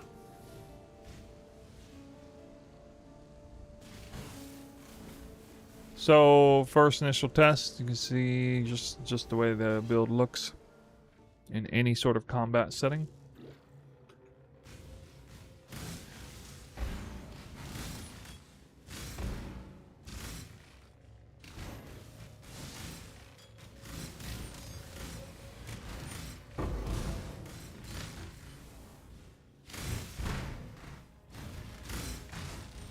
This is the general speed of combat. Of course, this doesn't really show the power because that was only Act 9.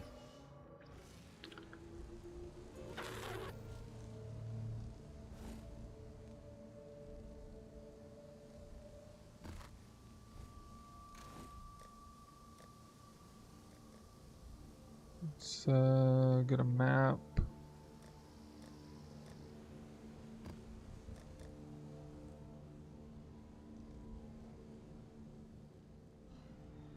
Oh, roll maps.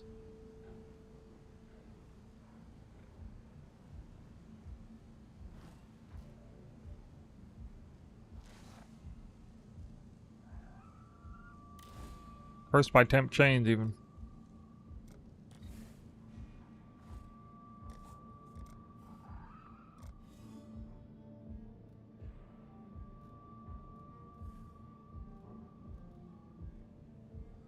I normally go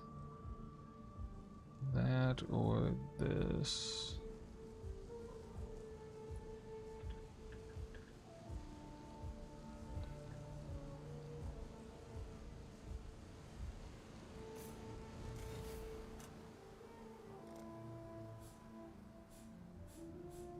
Kind of more used to searing Exarch.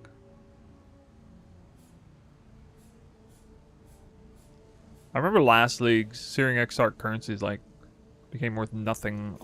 Well, basically before the end of day 2. It was kind of alarming.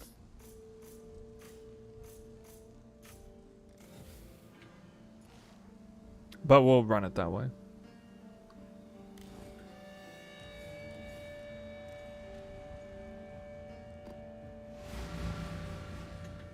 Shifting, morphing, expanding. A reminder of the virtues of an vanguard.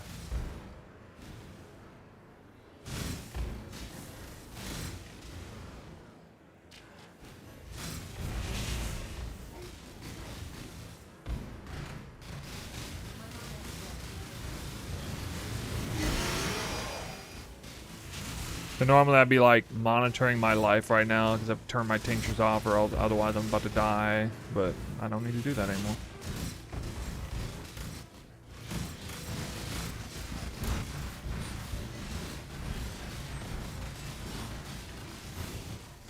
Now this is max investment Legion, as far as like these Legion monsters have like the highest amount of health here.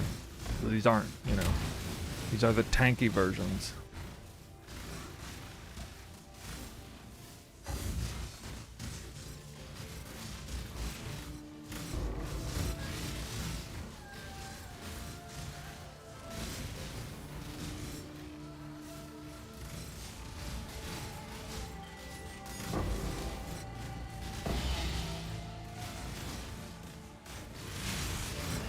Now, this is with an inspired learning, but I mean...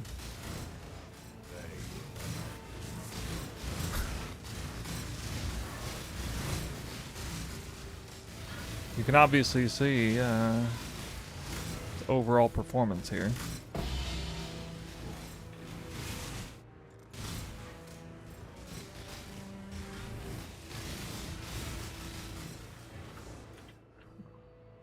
I don't even know how to change that in the middle of that.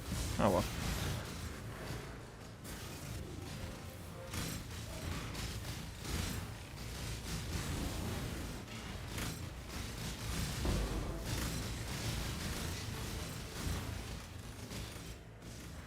Generally, you don't stand in the same place for more than half a second on a build like this, but yeah, as long as you know, shoot, move, you have very little troubles.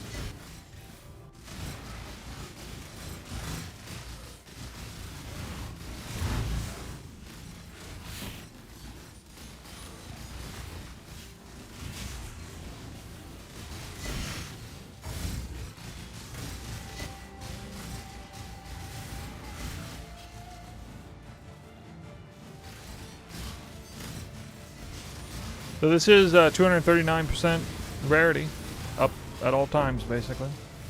See, I've had that 1000 rampage buff never fallen off yet, doing both legions.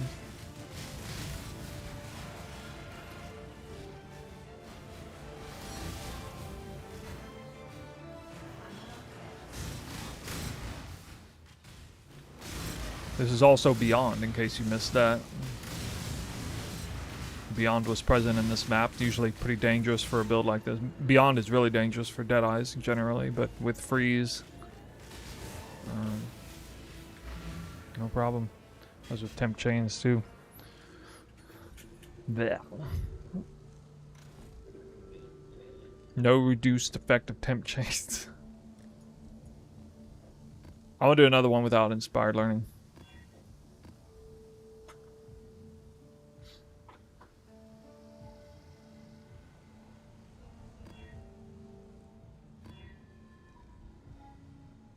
Monster Life. Less accuracy.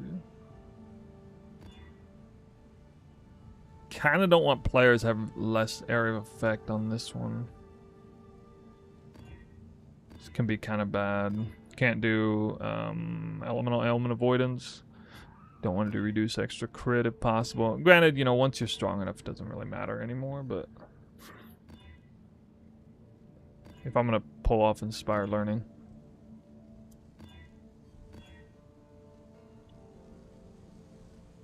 That's fine.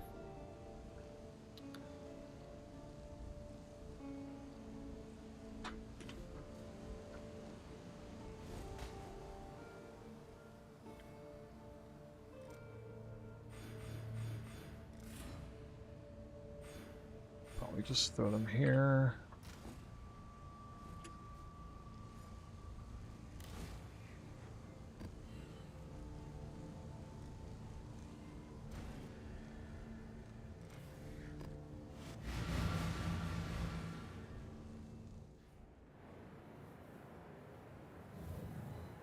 Zureth says, I like the new reworked slots and items and such, but still can't get myself to play PoE 1 for some reason.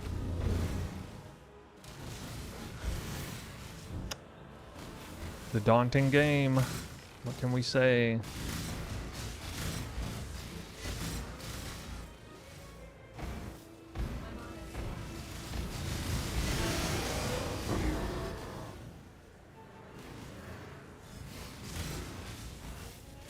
We've got the nice Herald of Ice action in here, which feels relatively worth it. That explode is kind of nice, and the flat cold is helpful as well, so we don't have a huge amount of flat damage here.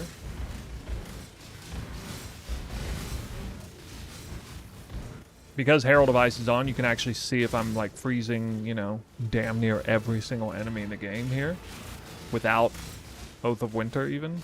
Alright, no Inspired Learning.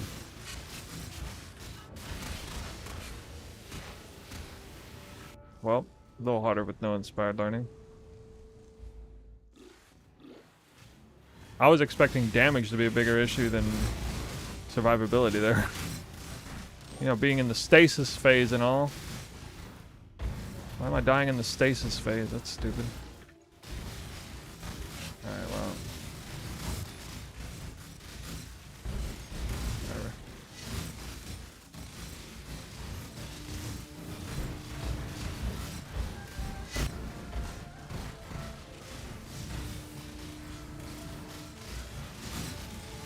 Well, it is a crit minus max map, so a little hard, but yeah, it's not bad.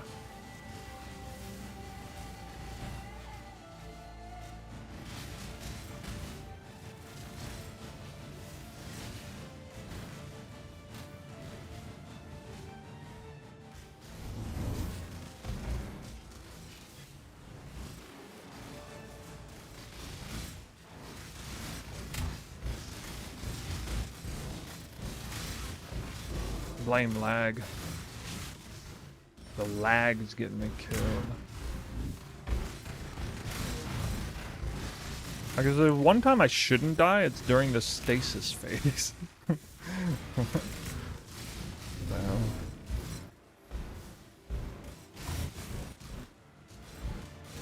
Spawn to Beyond Boss.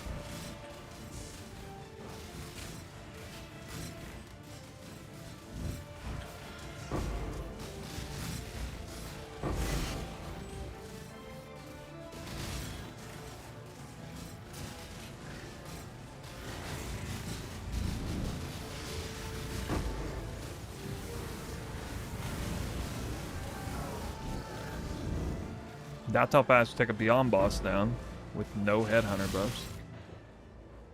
Alright, I feel like that looked like it was an explode. I don't know if that's an explode or what.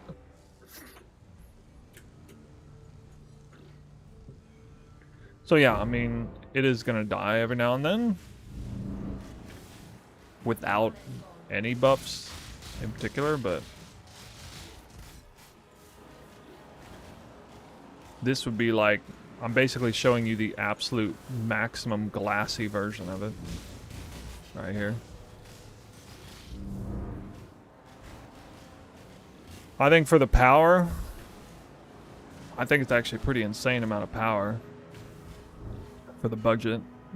And the fact that it's got over 200% rarity is pretty nuts too. And you could sacrifice rarity for survivability, obviously, if you wanted, or more damage.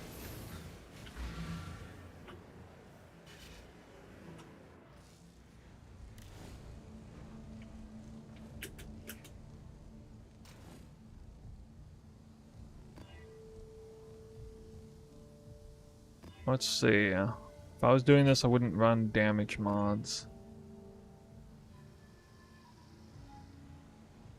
Good. Okay.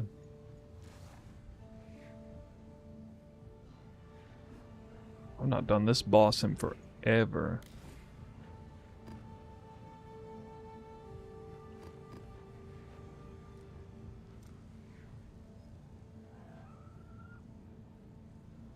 Runes of Searing Exarch.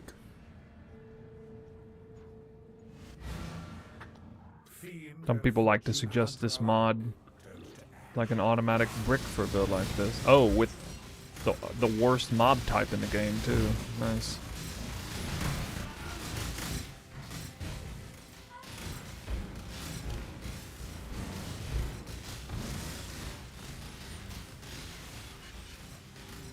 So a build like this, you just barrel on through and pretend the monsters aren't there. You have to do that. Yep, especially with Searing Runes, you can't stop and fight anything.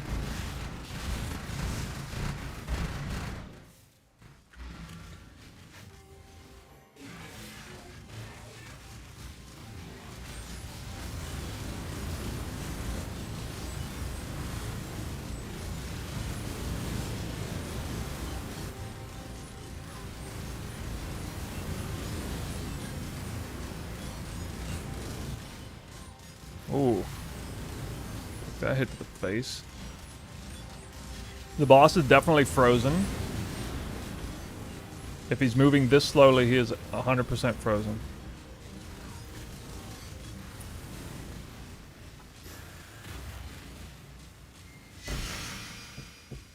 There you go.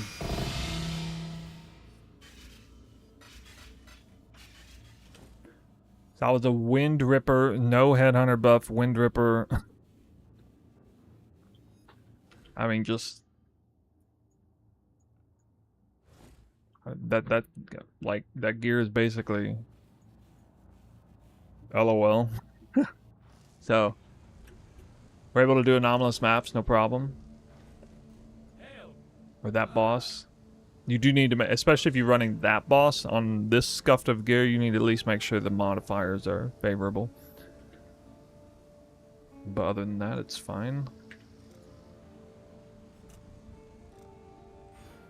I like to at least have, for the sake of the build guide, have at least one chase item, legit chase item you're going for, so. I'm a little bit disturbed by how expensive Inspired Learning has been the last couple leagues, but I don't know. Still not that terrible. It goes down like massively by day 3, 4 anyway. Like by day 5 or something, it's like 20C. But it is like, I think it topped out at like 800 chaos or something.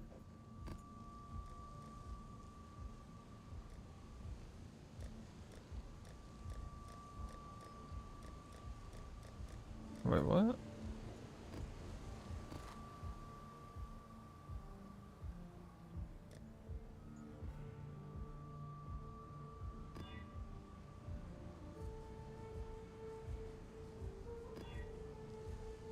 Fub guns going bows too. Enjoy.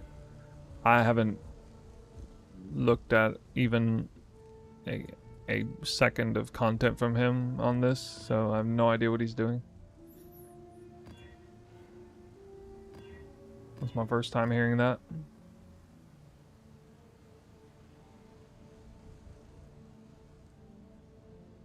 Grasping vines, yeah. I sometimes hate that. I'm curious to see how bad this is. Grasping vines. What bow build is he doing? Let me guess. Elemental Hill Spectrum Deadeye, because he thinks it's actually better than Warden, right?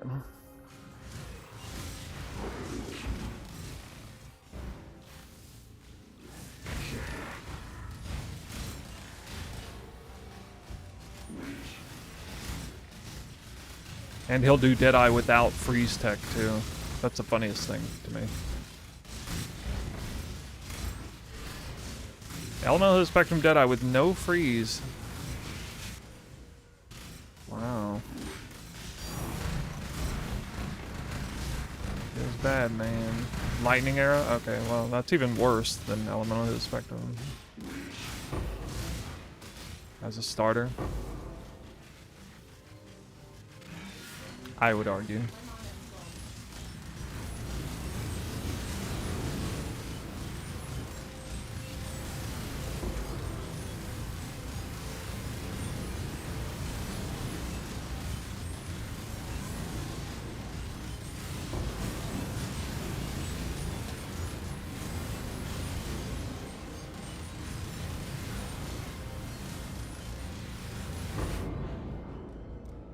They hit 2 at once. So retarded.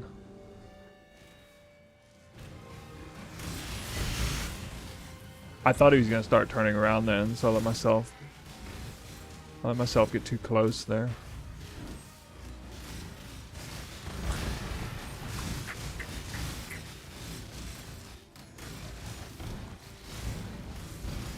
Did you guys see my ailments? Let me know what my ailments are this time. I want to know if they're 30, 30, 50, 30, 30, 30, 50, 30. That would be.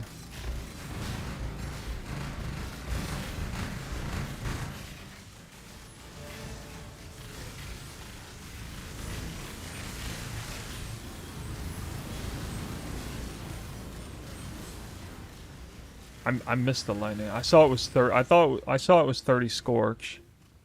It's obviously max chill. Was it 50 shock?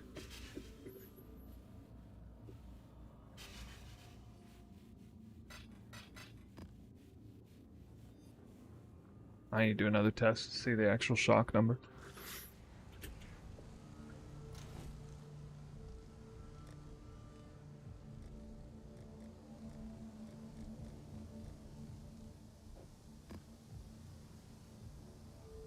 It should be able to get 50 shock. As long as it hits a high roll on it.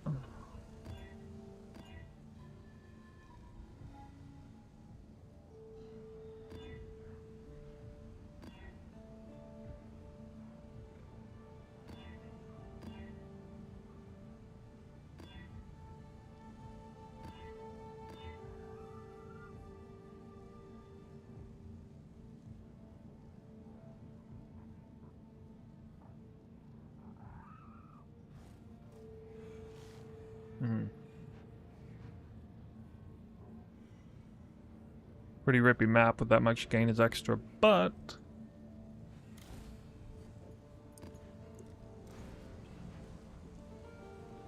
well, let's just see. It's gonna depend on what mob types I score here.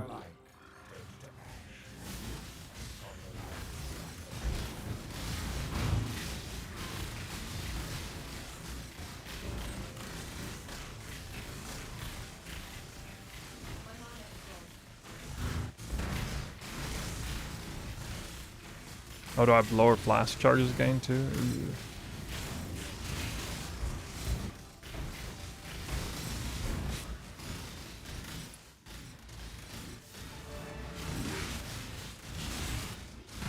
I took a hit and survived there.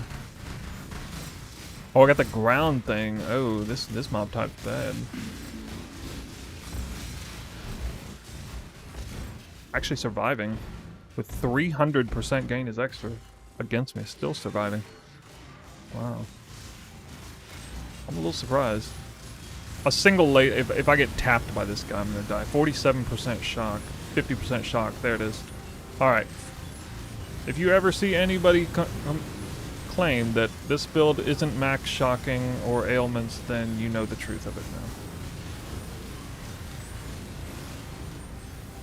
Oh shit. Hit my overlay. Ah, okay, yeah, I thought I was gonna die. Actually, I alt-tabbed by accident. I recovered, but I alt-tabbed for a second by accident during that fight. That doesn't work too well.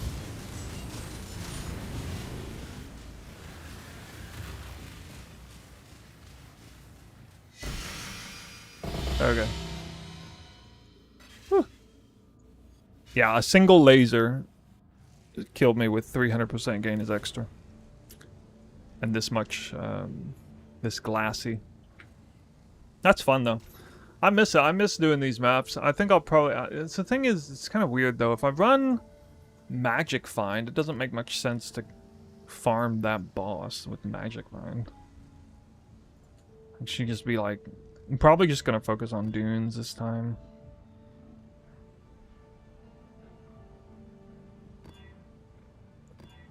Maven interferes.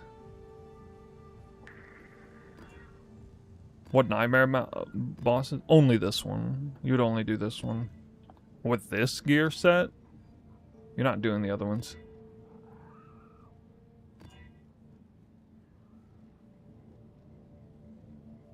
Unless you can mechanically avoid everything. No, you have to mechanically avoid every hit. More or less.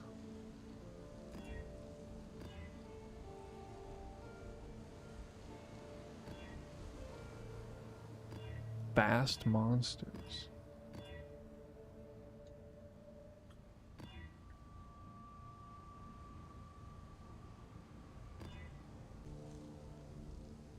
Volatile, less air effect.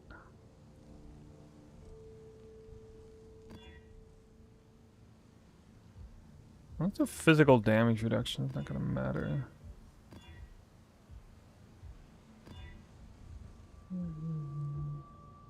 Why am I reflect again? Dude.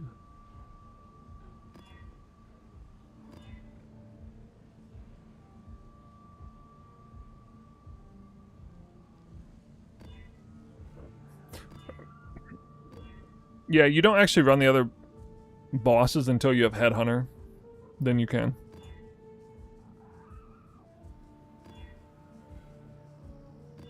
And you're probably going to want a real weapon, too, if you do those fights. Block.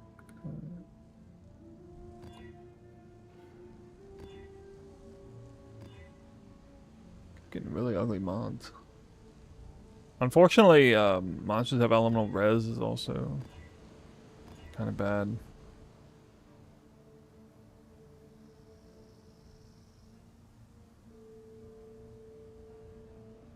That's crazy. Again, it's easy, but that's a crazy amount of gain is extra. This one's even more. 400% gain is extra.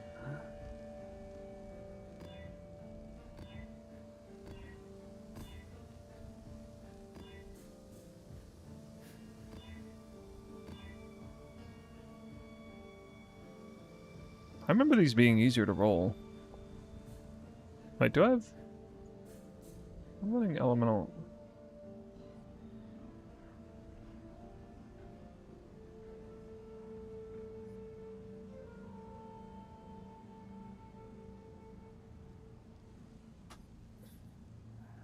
I'm no longer running elemental weakness on this build.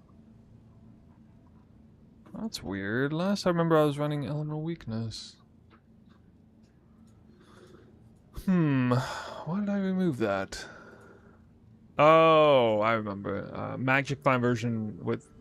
And I needed some rarity somewhere. Okay, not running Lion Eyes. Pause. Yeah.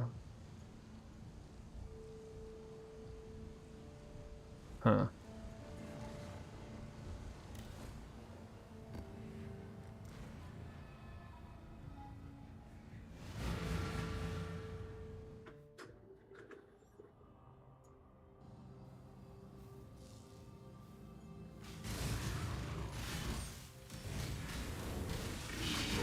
346 Veiled Exalted Orbs? I don't know, man. I don't think so.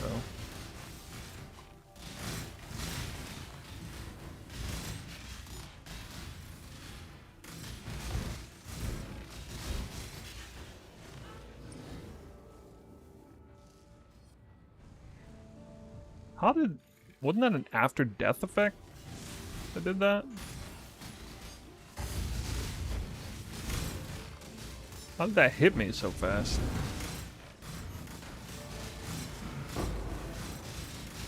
Not like I stopped to kill anything.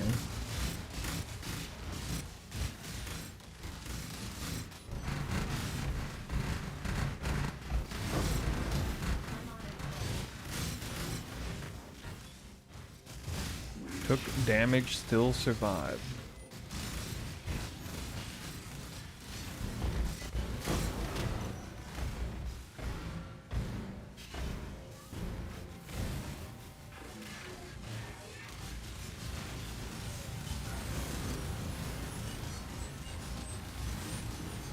He's fast.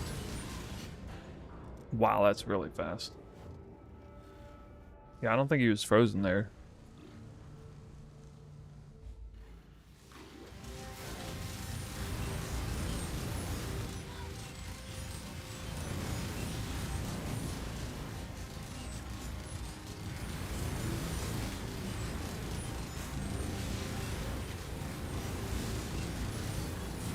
Oh god, yeah.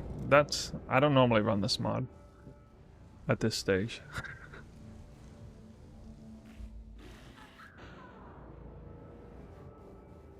Didn't really move. Yeah, buffs expire faster. Oh.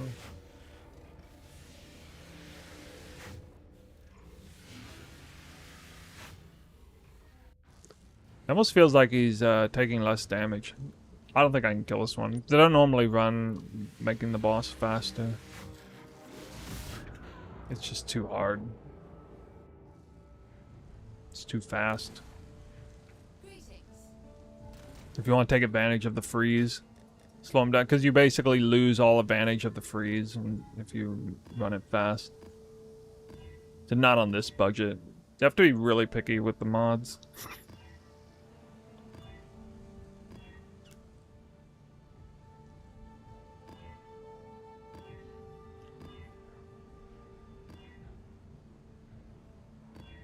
Less accuracy.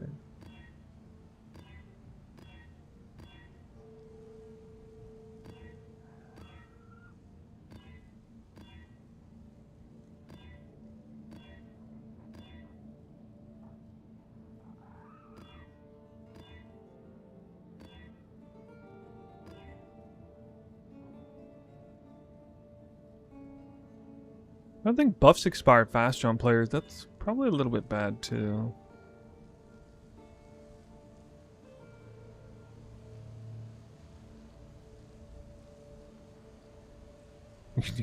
Unique boss possessed. Okay, that can be. Yeah, it's usually not good.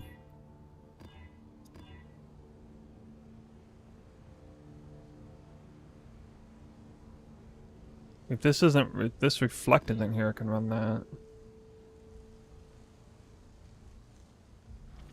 It's easy.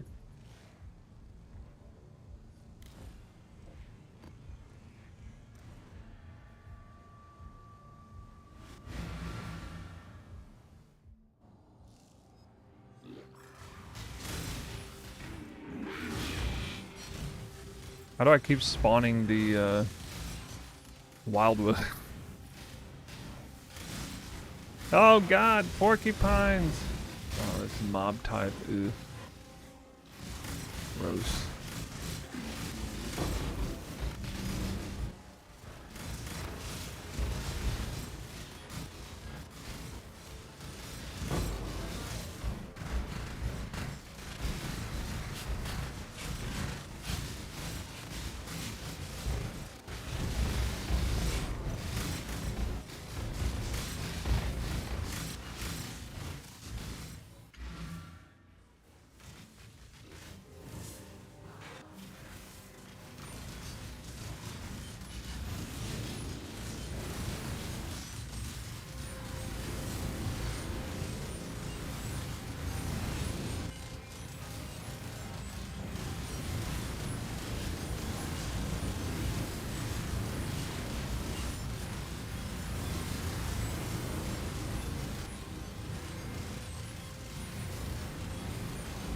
There we go, look how slow his ass is. Ha ha.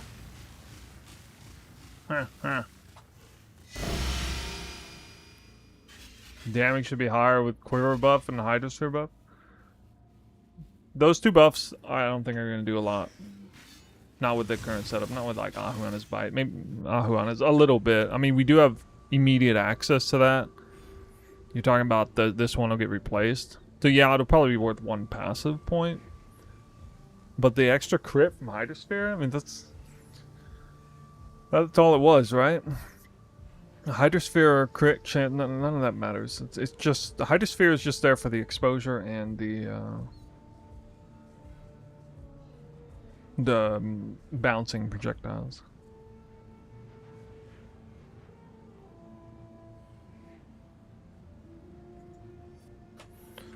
Well, there's a little bit of a showcase for you guys.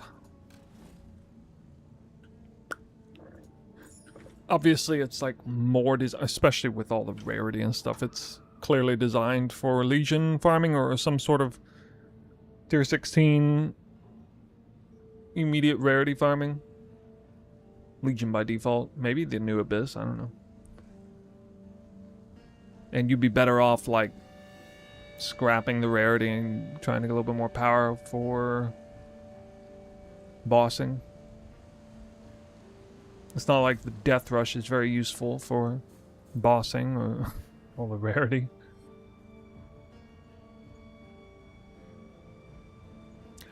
But yeah, what do you guys think about this build option?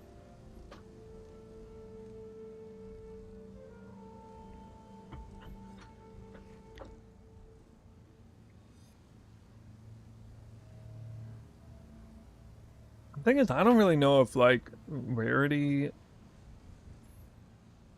is rarity farming even all that great now.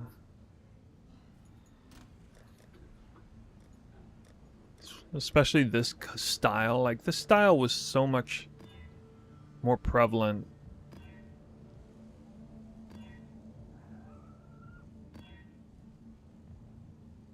some time ago.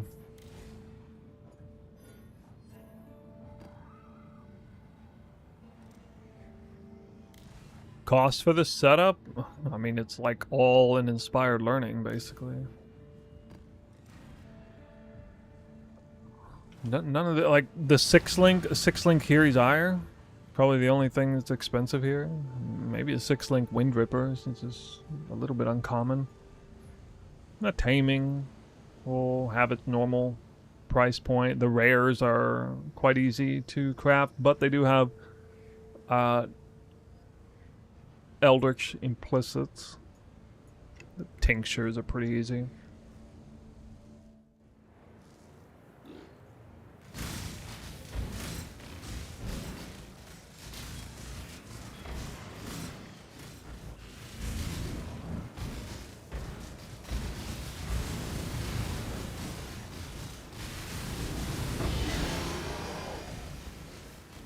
Imagine that was a mage one. 30-40 div. Well, inspired learning might be like 8 div, but everything else is gonna be a lot cheaper. No, not 30 div. With inspired learning, probably like 20 div. Without it, like 10. Maybe? I don't know.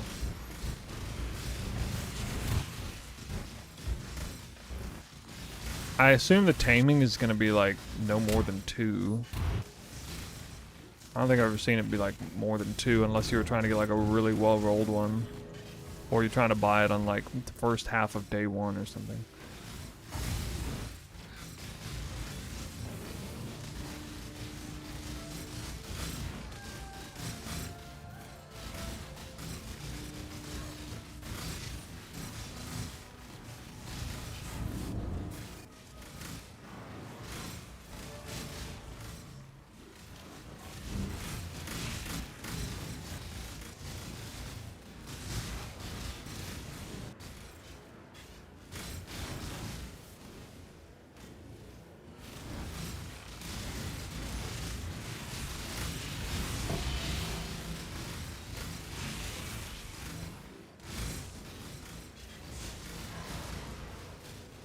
Divination Scarab. Oh.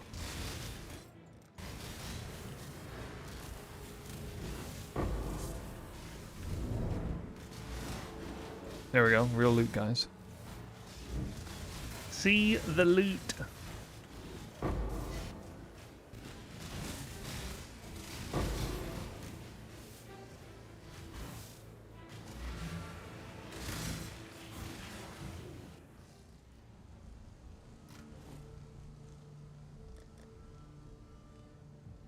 I bet some of you guys are pretty excited about the performance of it, given the freaking Wind Ripper of all things. Which you don't need to go, by the way. Like, you don't have to do Wind Ripper.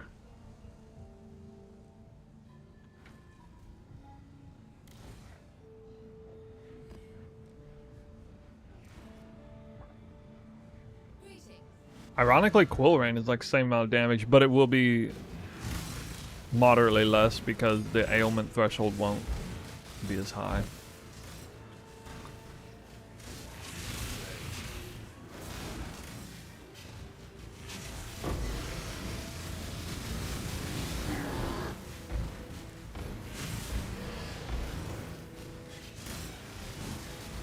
Darn, not a barracks respite.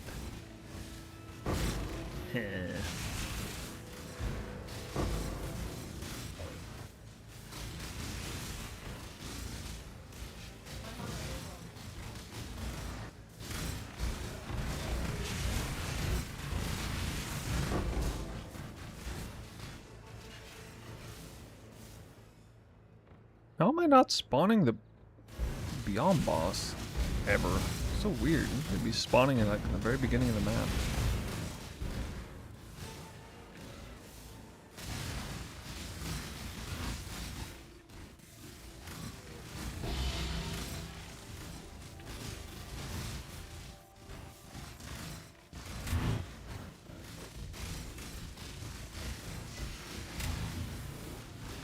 GG nerf league starter by 30%. Don't know what to play now. What league starter?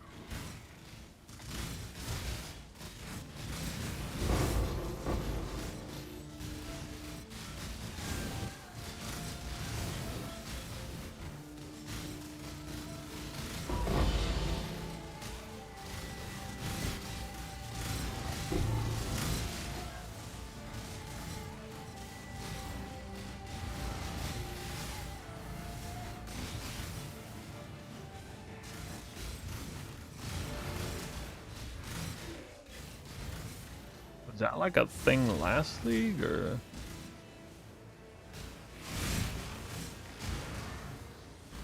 Sounds like some made up build. Slight echo? Yeah, actually there will be. Forgot to turn off the desktop sound. Whoops.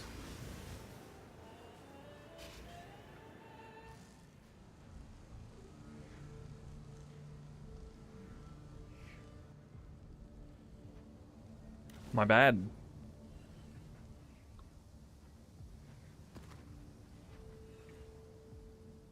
That is now fixed.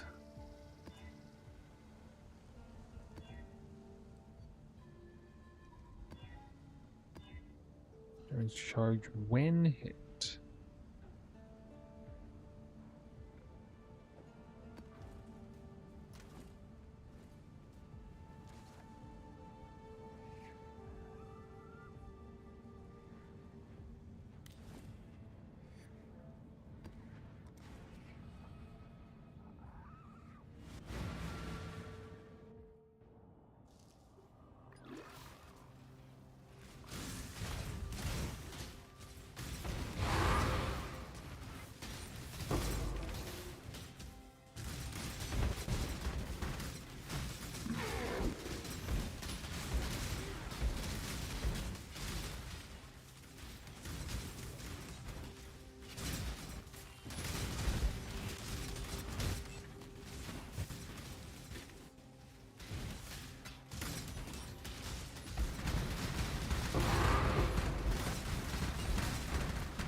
Sorry to hear your build got nerfed. That always sucks.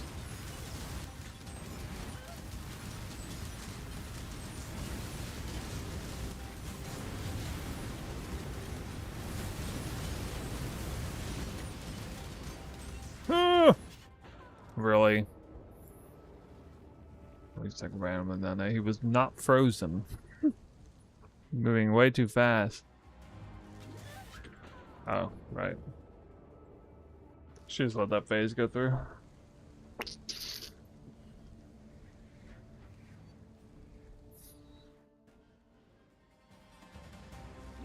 Stop your bullshit.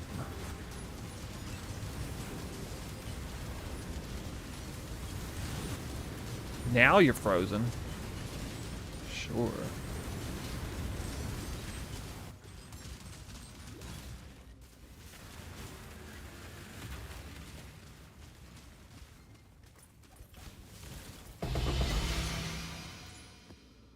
You know how much money that is? Right off the bat. Yoke of suffering. Oh.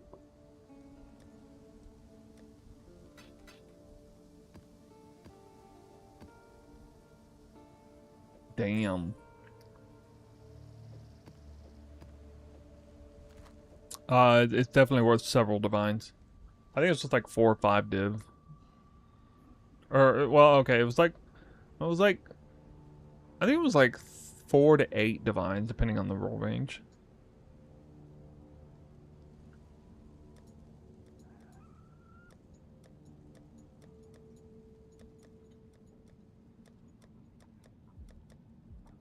Hmm?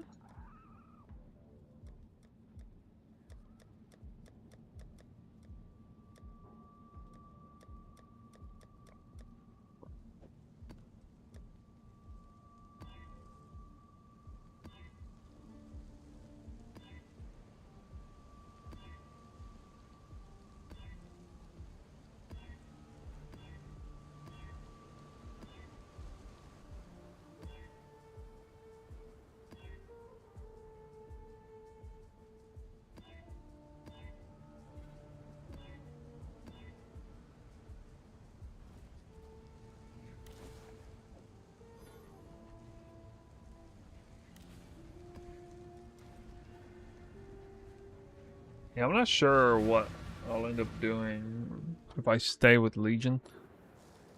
I kind of feel morally obligated to farm Legion Dunes, because I actually didn't even really do it last 2 leagues straight. Just jumped straight into tier 17 farming, but I don't know, man. I feel like it was much more lucrative. I might just personally skip the whole rarity thing.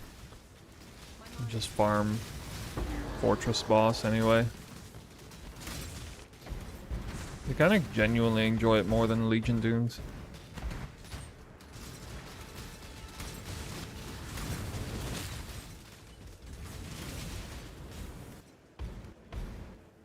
I like doing Legion Dunes once I have like Delirium involved, but that is way more dangerous for this build. You don't run Delirium on a build like this with this budget.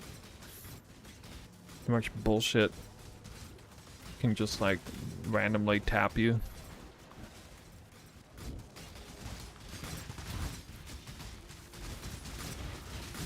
Okay, we got the Templar boss in this map. Let's see how this goes.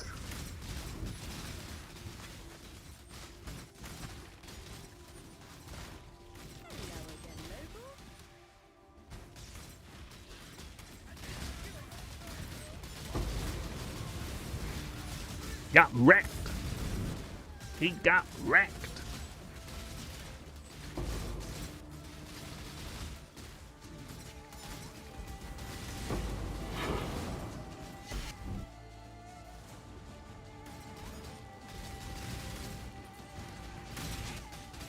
Beyond boss.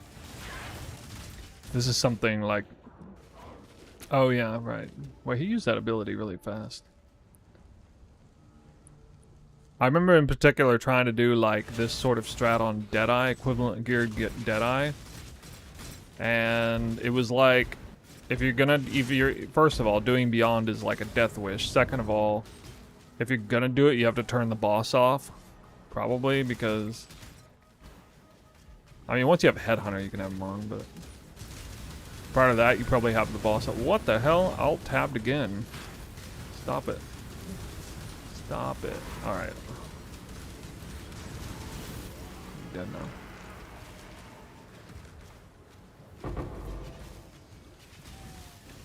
God.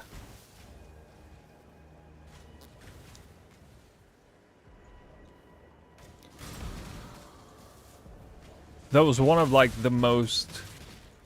I feel like for someone who's actually played both Deadeye and Elemental Hidden Spectrum, one of the biggest differences is its performance versus Beyond, both in terms of defense and offense.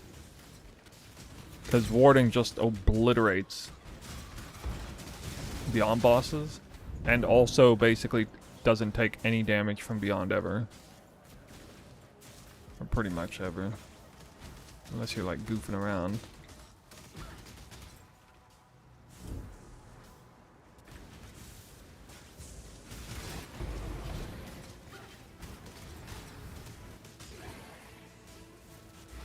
It's kind of interesting how tinctures are thought of as like a high budget in-game viable option, but actually they're very viable early game because they're so easy to roll. I mean, we're just rolling a magic thing. I mean, yeah, I can take a lot of alterations to hit this, but it's still just a couple of magic items. I don't think there's any difference in the weightings between like tier 1, 2, 3, 4 and all that, so it's really not that hard to hit.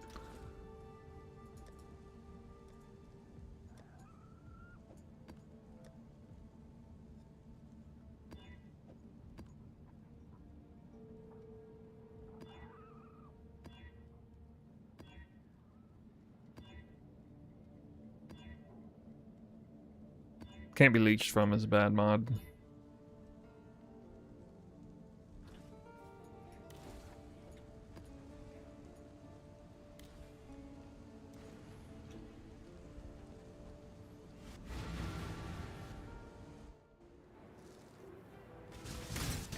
They should have nerfed Warden instead.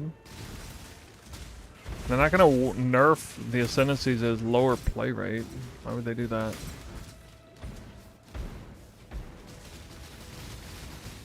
I'm a little relieved they didn't nerf Elemental Hidden Spectrum though. I mean, I could just ram back Eye Shot of Penetration anyway if they did that, but...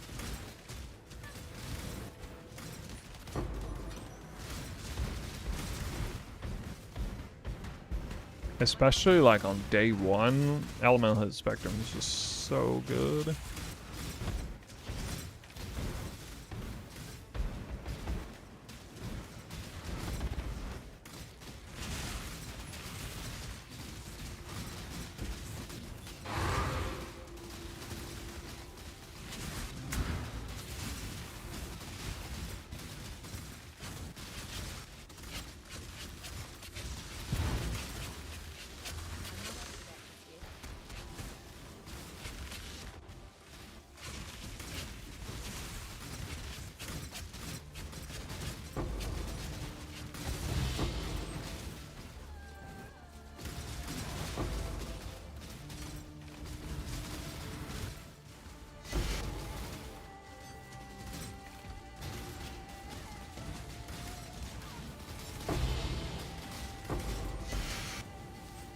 Ventor's Gamble.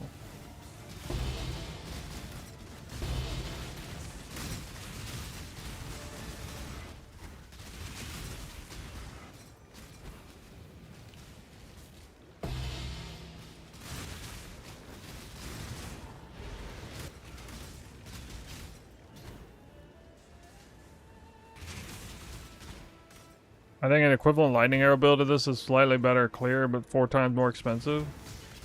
Lightning arrow is better clear on Legion. Marginally. But it is in particular because of how the monsters are laid out. Especially if you have like more than 3. I only have 3 projectiles too.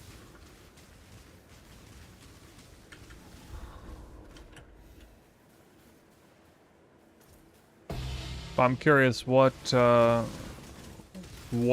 aspect of it is more expensive in your opinion?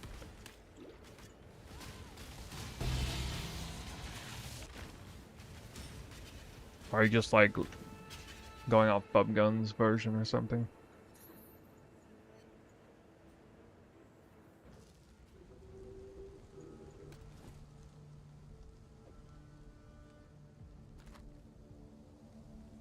Fledgling, yeah, fledgling is pretty expensive. Yeah, if I put fledgling on, I have like, God, what I mean, it's like 70% more damage. 20 to 30 dudes? Yeah, maybe.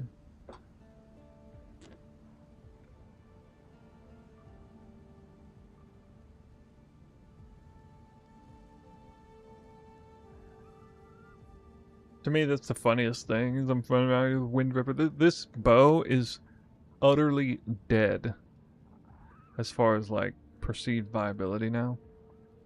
Not this one. This one's a legacy one, but you know, the rarity one.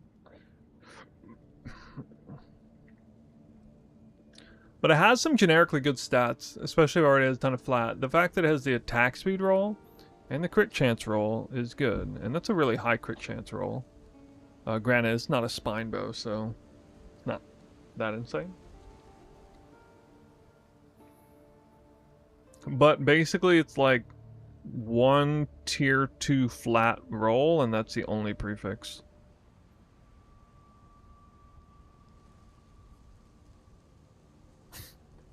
Given that it's on the wrong base, it's basically a 2 modded bow in terms of like damage. 2 modifiers, basically. So yeah, you can obviously do a lot better than this. I don't know if I have a bow to demonstrate with. Maybe not. Man, what a mess. Oh, I'll do this one.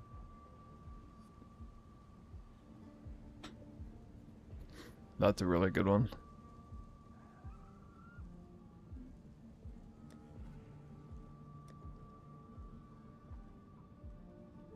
Probably one of these.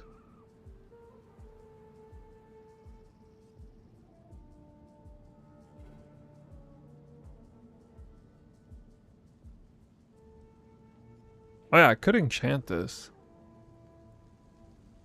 For attack speed. Yeah, I would enchant this for attack speed, huh?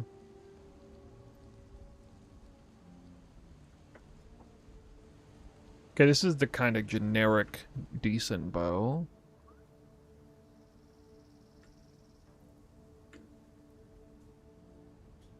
This is more in alignment with like cheap. This is much cheaper here. 2 mods. This would not be hard to craft at all.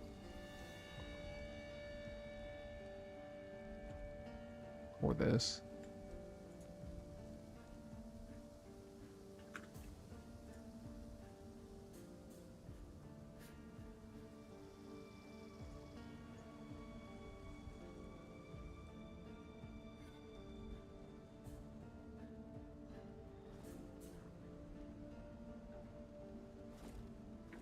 That's still way above budget compared to one of these.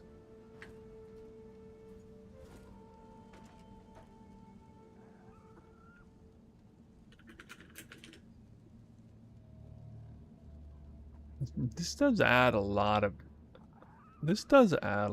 cost to it, I guess. Like, I'm not even sure this is a kind of viable benchcraft. 5,000? That'll be like 2 divines or something.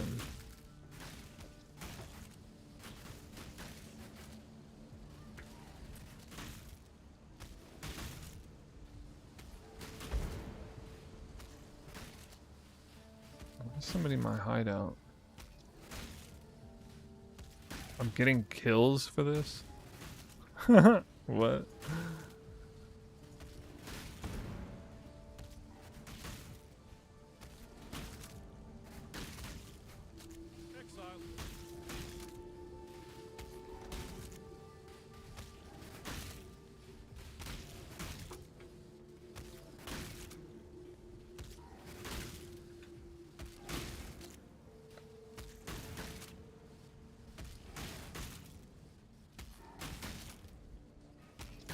Do you guys take any issue with any build decisions that I've put in here?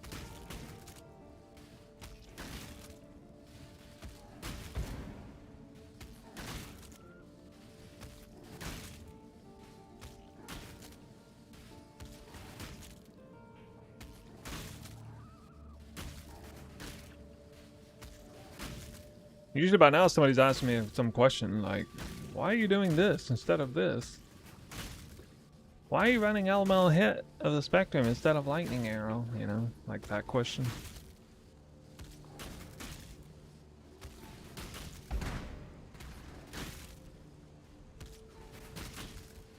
That'd be a kind of a typical question.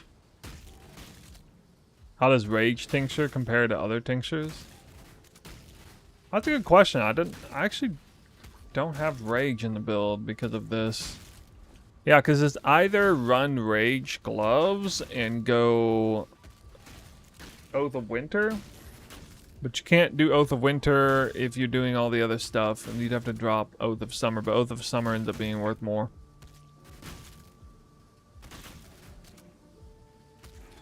Is this Warden? Yes, it's Warden. Is this just for mapping? No, it's designed for mapping, definitely, but it can do, like, I don't know, I could pull up an Eater of Worlds or something up here, I guess. Not for Uber bossing, I'll say that much.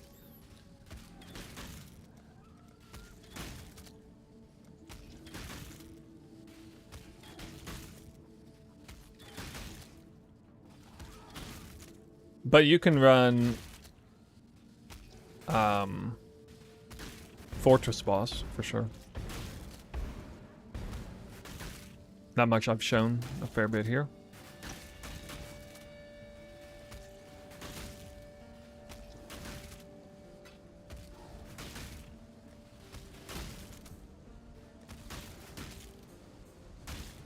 Come on, one of these tabs has to have one. Bro. Really? Eee.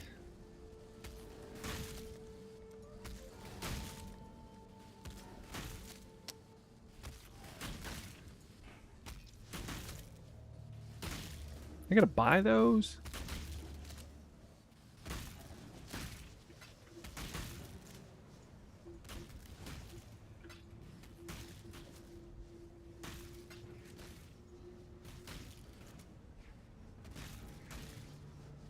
Oh geez, what?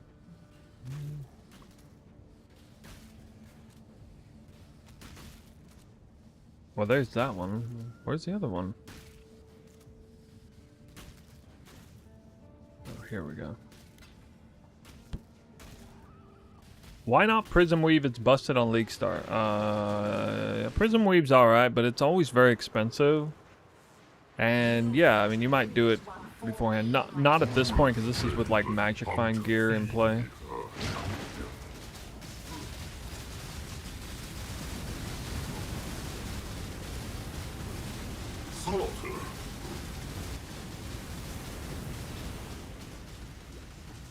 Oh, I forgot to turn my tincture back on. Do it.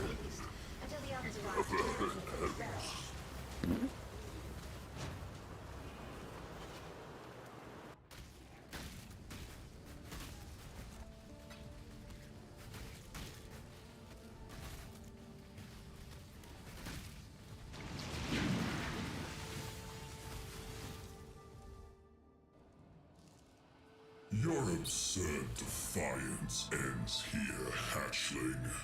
I shot a pin last league. Could one phase this guy, but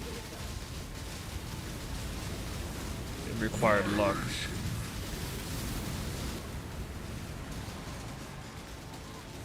Oh my god, I got stun locked. So stupid, that stun locking bullshit. Is that all you have,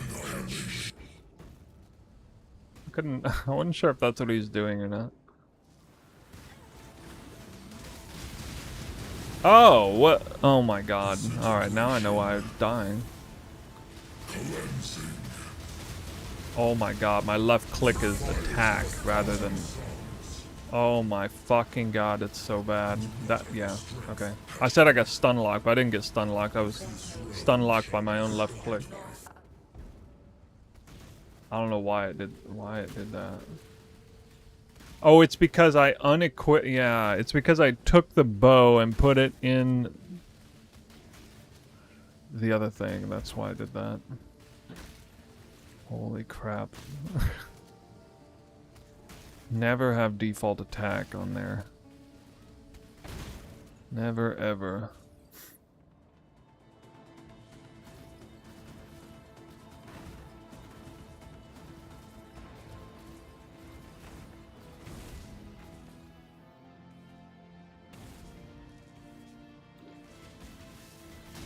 Disintegration improbable. Until the others arrive to challenge me for this realm. Sheet damage?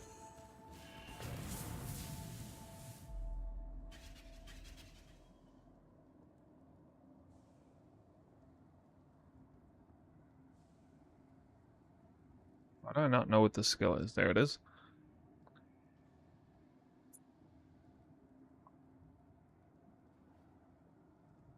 $17,000... 69,000 DPS with both tinctures up.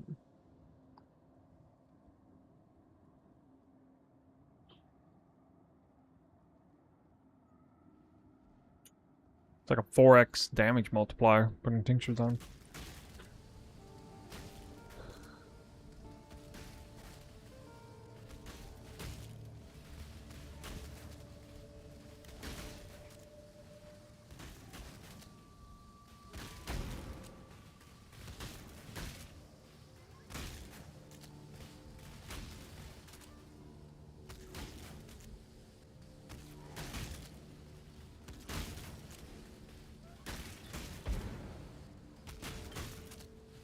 Yeah, tinctures are busted. Especially bossing. Tinctures are really good bossing because they turn flasks that are, I mean, before you have Mage Blood, they're extremely good for bossing because they're actually up 100% of the time with this setup.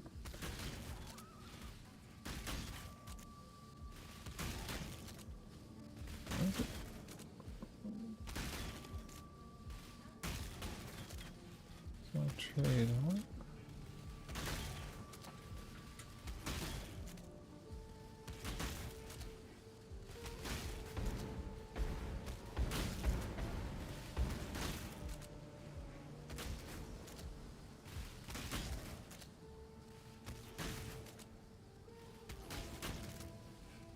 I can't find the Path of Exile 1 trade site. What the fuck? Alright, finally. Jesus.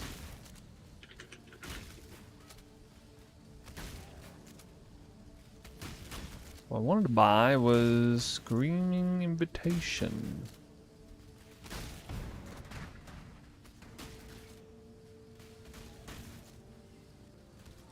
Wait, what?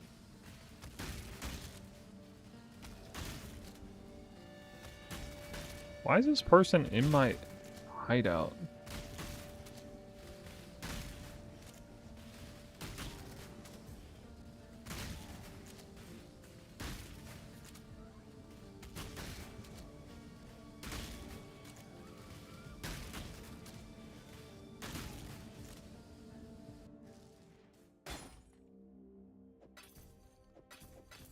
They come and they never go? I know, dude.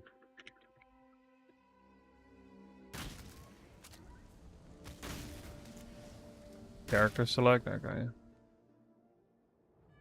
I mean, I get tired of it eventually.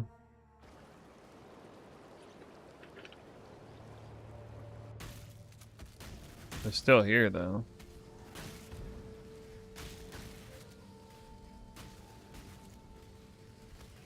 Oh, I gotta, like... What was that word?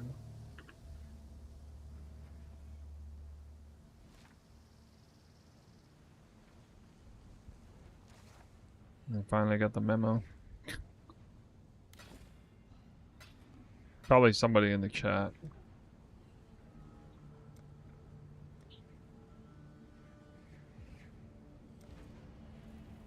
Eater of Worlds.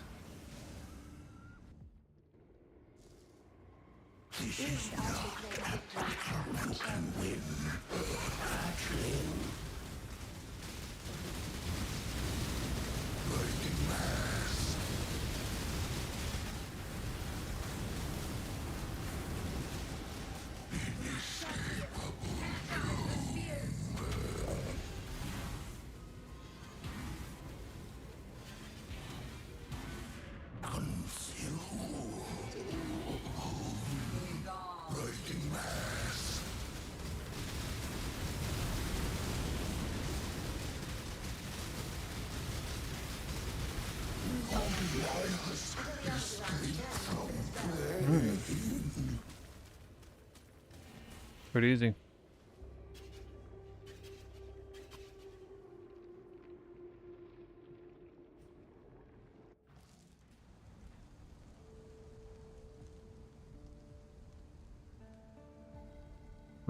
Pretty easy.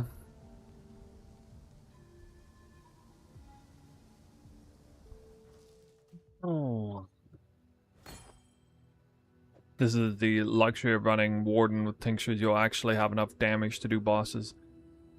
I mean, probably the single...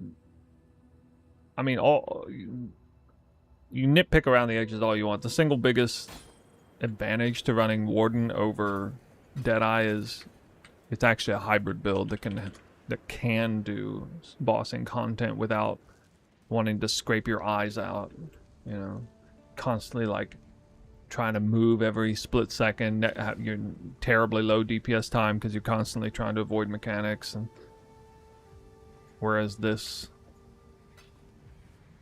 just lays into the boss. You have to avoid mechanics less because you're, generally speaking, you're actually able to freeze enemies a fair bit. Defiance ends here, hatchling. Are you ready?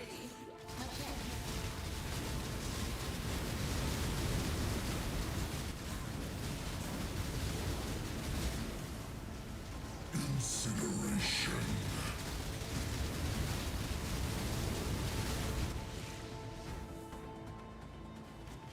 I like how I stopped right there on top of the fucking...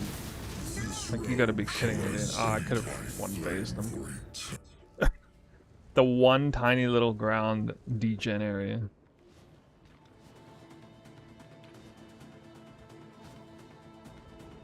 Annihilation.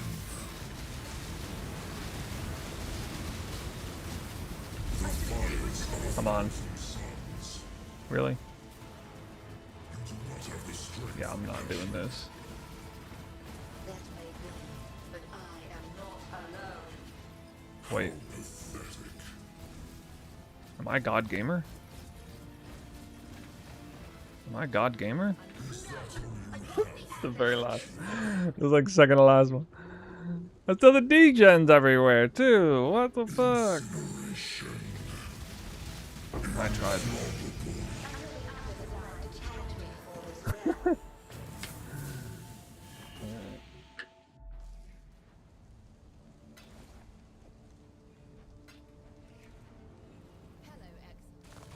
This build can definitely one-phase him, but I'd have to be lucky with the Your absurd timings. ends here, hatchling.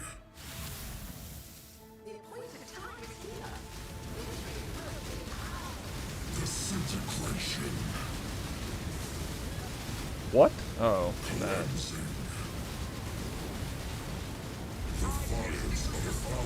Yeah, if he'd have done the big AoE after this, I would have had him. Oh well. I did not even get hit by that. Look, I already ran past it. Ball phase, man. Balls.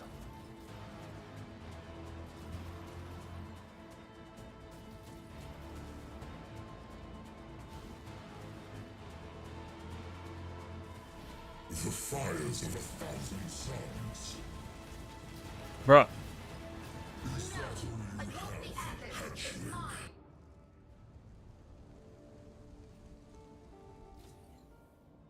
They should definitely implement an internal cooldown on that. That is so stupid. I can just go right back into it. I know. Nobody wants that, dude. Nobody wants that. I don't think you can do it again. Oh, you're dead. GG.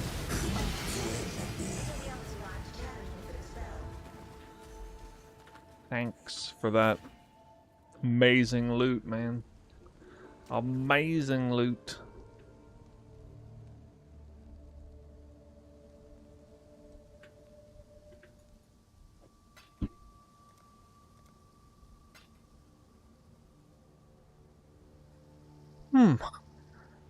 So,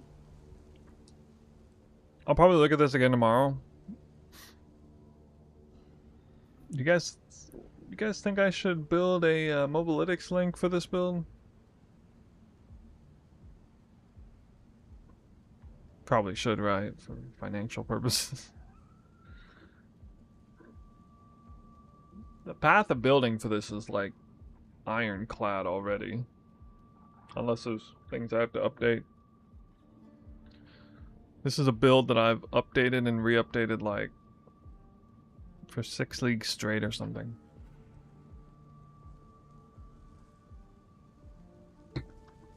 The amount of fine-tuning. Am I ready for the FUB tax? I don't know. I don't know what that is, but didn't he league start Bo's last league anyway, so it's totally fine. I had the best league start I ever had last league. But I think that had a lot to do with me running Fortress map when nobody else was. It like jumped in there pretty fast. I made so much currency right away. This gear is the equivalent of day 2 gear for me. If I have the same league start I had last league, then I will have all this gear before the end of day 2.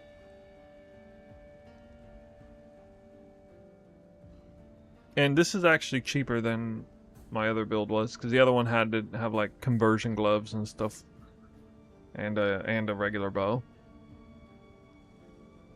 I assume 6-linked Wind Ripper is going to be easier. That's week 2 gear for me.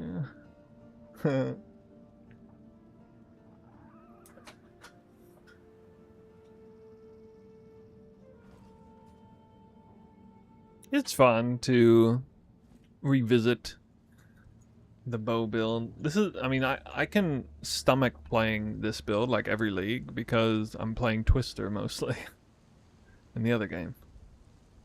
So every time I step back to this, it's like a breath of fresh air.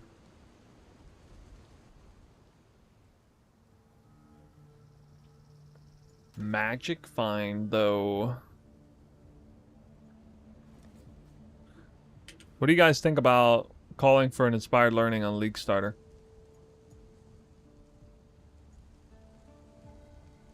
Do you think it's too much out of place for the rest of the gear? Or is it fair to put in here? 1.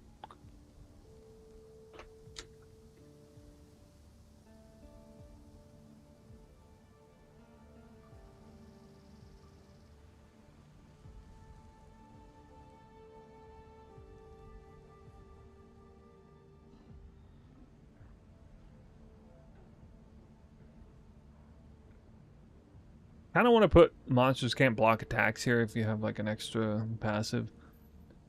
We could cross here. We could cross here.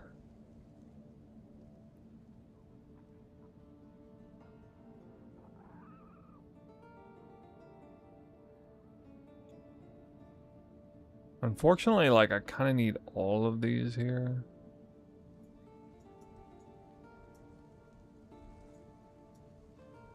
Not a good idea for a showcase of league start, I think.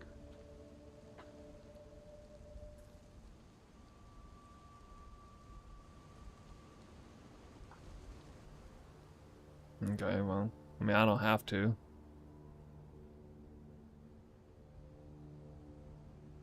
I like giving people at least a little something to aim for off the bat.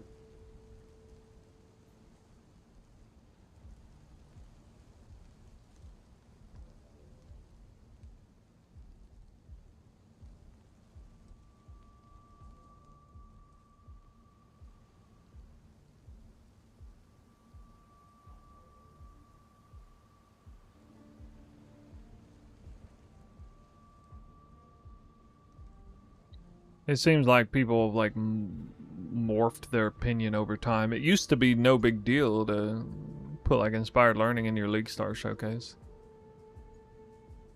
That was like normal on builds like this. Like 3 years ago or something. What's the build in mind? Elemental His Spectrum Magic Find Warden. Tinctures. The comfy kind. The comfy tinctures. With Enduring Suffusion. And Blood-Soaked Blade. Pretty sure it caused drama before. It doesn't matter what I do, it causes drama at League Star. Anything I do, League Star PoE 1 causes drama.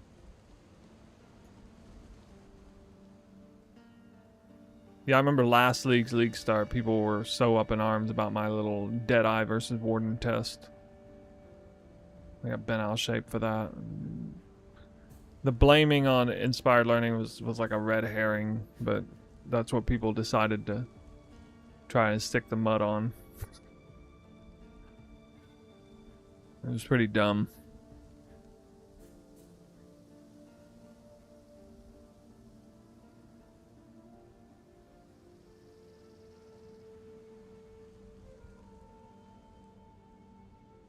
Lightning arrow can't really easily get enough. Like if you'd have to have like a huge flat cold roll. I guess if you have a big flat cold roll on your bow and you ran these gloves on Deadeye, you could still maybe pull off freezing and just about everything, but honestly without Elemental His Spectrum, I don't think so. In PoE 2 they tried to get Twisters nerfed.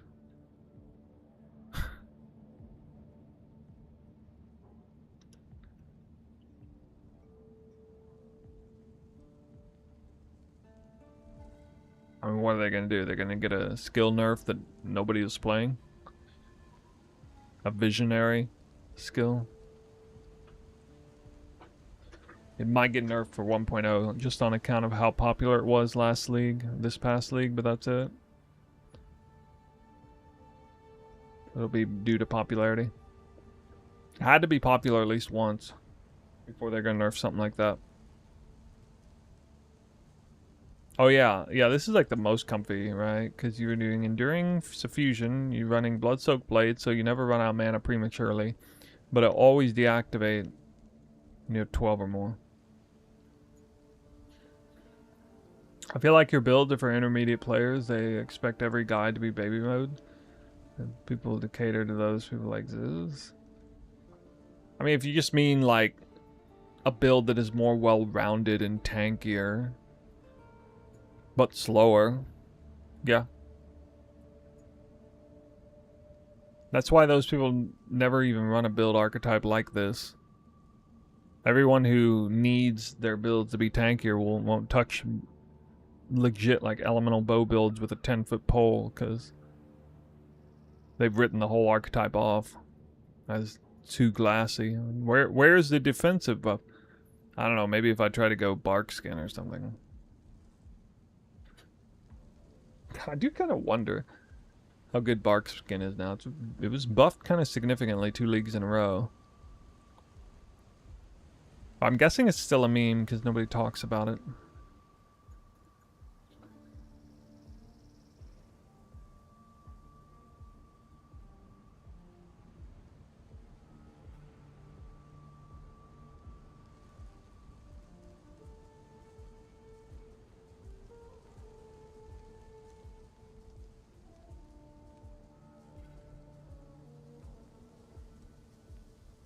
So I'd like to take these 2 points. Usually I cross over here, but I have exactly over 8% cap suppress. I could drop this, but this, because I have the suppress for it, but then I lose 15% evasion and 5% max life, and for 1 point I would take that. I can't drop both of these. No point in pathing up here.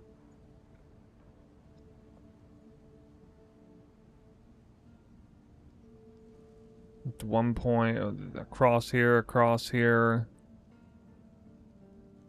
Cross down here. I can skip this.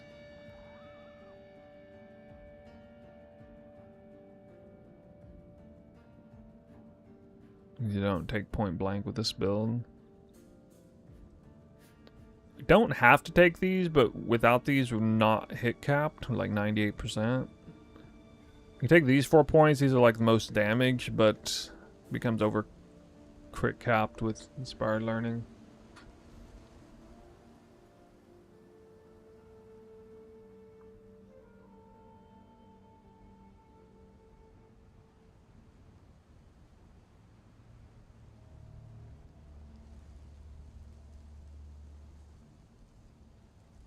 I don't know, to me it feels kind of dumb to showcase a build like this without even Inspired Learning. I feel like you're almost misleading people in the other direction if you're not doing that. It's a Magic Find build. Your first major purchase would be Inspired Learning. I can, like, in the build showcase, show killing the Fortress boss with no Headhunter buff, so that's easy. That happens naturally anyway. Got a ring swap for bosses? Yeah, I could, but I don't really want to do that. I don't like swapping gear. Obviously, a second taming would be pretty huge. Fledgling would be huge, although this actually has mana reservation efficiency, so... I guess mana reservation efficiency is not changing. Yeah.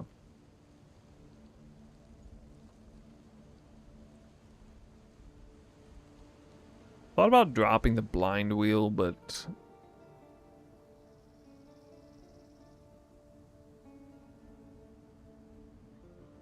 what is this exactly? This is 25, 85, 135. 135% crit chance. This is also almost exactly 135%. Or no, this is like 150% crit chance with 36% crit multi. But this has blind into it with increased blind effect. If I don't already have blind, I feel like this is better. Especially because I would not be hit capped without this. Kind of want to make use of Leader of the Pack, because I can switch out Sovereignty for something else, but the only other best thing is like something like Throat Seeker. With this helmet, like if you don't have this helmet yet, just have points in here. Like 2 points.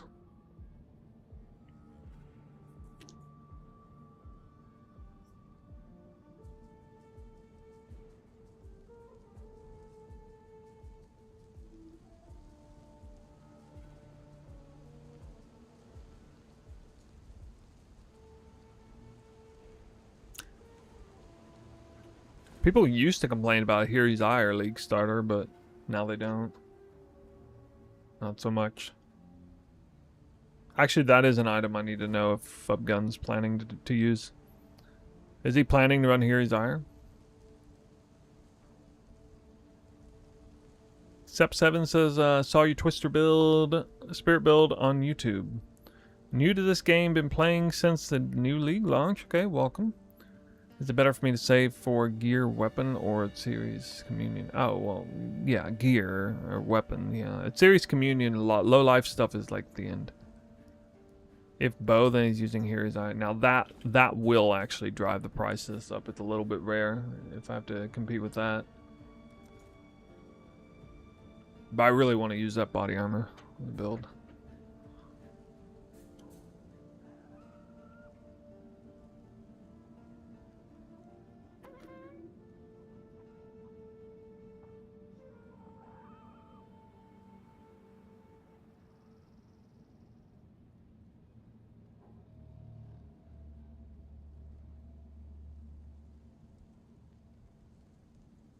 So yeah, tomorrow I could start setting up like a build showcase.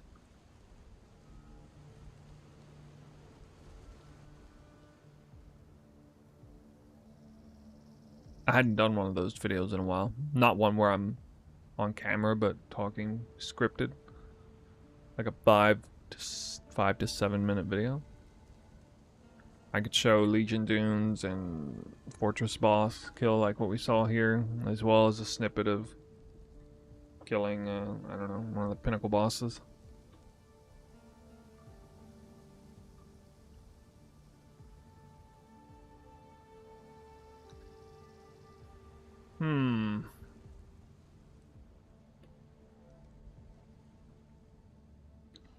Oh, first I need to put the build on Mobalytics though.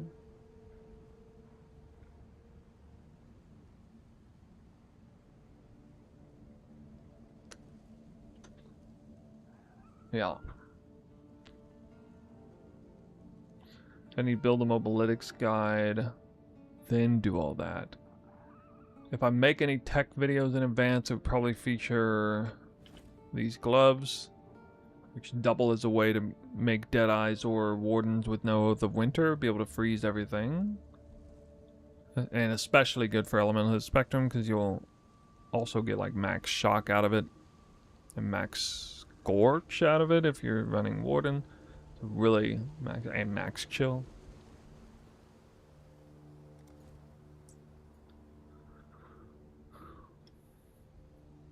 Kind of want to run the Ice Shot build back though. That one did have even more single target damage.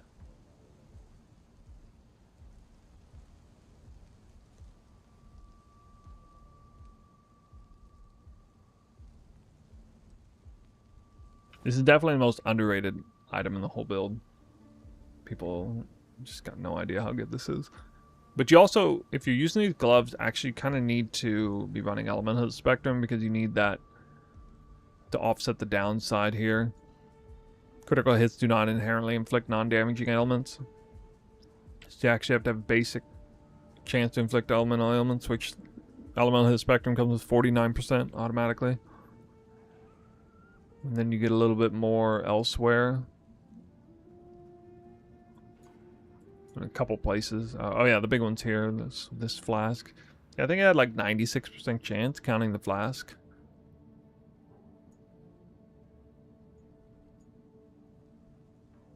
What farm should I do for pre-Headhunter stage build mid-in game?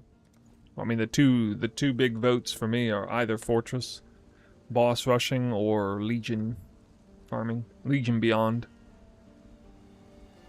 My favorite is for like Dunes is Legion Beyond. Well, okay, it's a Legion Beyond heist rush, with or without scarabs, doesn't even matter.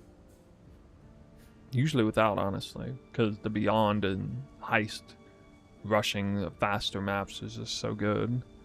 And then you don't do 8 mods corrupted, so it's just like true Alk and go.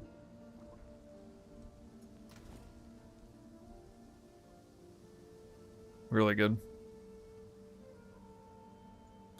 I'll consider that like the primary farm. Oh yeah, I was contemplating maybe next week I can do like 50 maps of this or that. 50 maps of boss rushing or 50 maps of Legion Dunes, that kind of thing. And make like try to figure out the div per hour based on the day 2 economy. I did that last. I think I did that last league or the league before. Put that up in advance. That's a ton of work though. Because Wealthy Exile doesn't work because you're going off of a day 2 snapshot.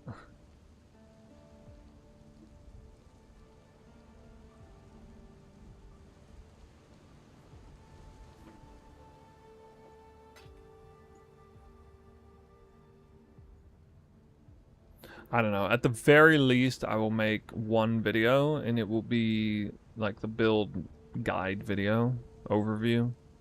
Probably not going to do like a deep dive video. I don't know. Maybe I will if people want it, because the build overview will cover just about everything.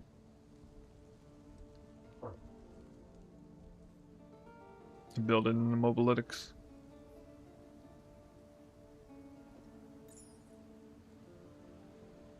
Oh yeah, Legacy of the Wilds is the big reason why I wanted to run that other version. It is so strong.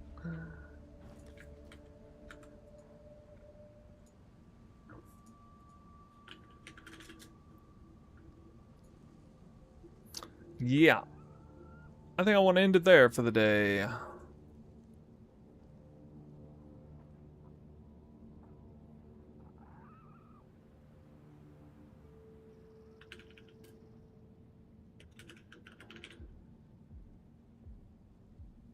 Looks like we're gonna raid Palsteron. Alright, so here's the deal. I'm not gonna be on the next 2 days. Very busy this weekend. Not even counting anything PoE related. But yeah, I'm maybe by Monday stream and possibly get a bit. I don't think there's any way I'm gonna get a video out by then. It'll probably be like Tuesday or so before I get a video out. But I might stream Monday.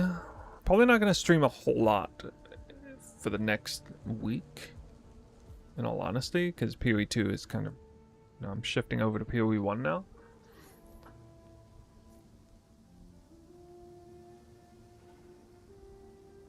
And there's not really a whole lot left to explore, because I'm kind of phoning it in with the same league starter I planned several leagues now with slight tweaks, and already prepped this one before the end of last league. I didn't actually do anything on this one. I had this one just sitting here on standby. Tweaked from the end of last league. It was like, I just felt like spending a few hours figuring out what I might do the following league. It looks like it'll be good, as per our usual arrangement. Going in with confidence, pre-patch notes worked out. Anyway, let me know if you guys are hyped. We'll be in the Discord. And see you next time on YouTube or Twitch at some point in the next few days.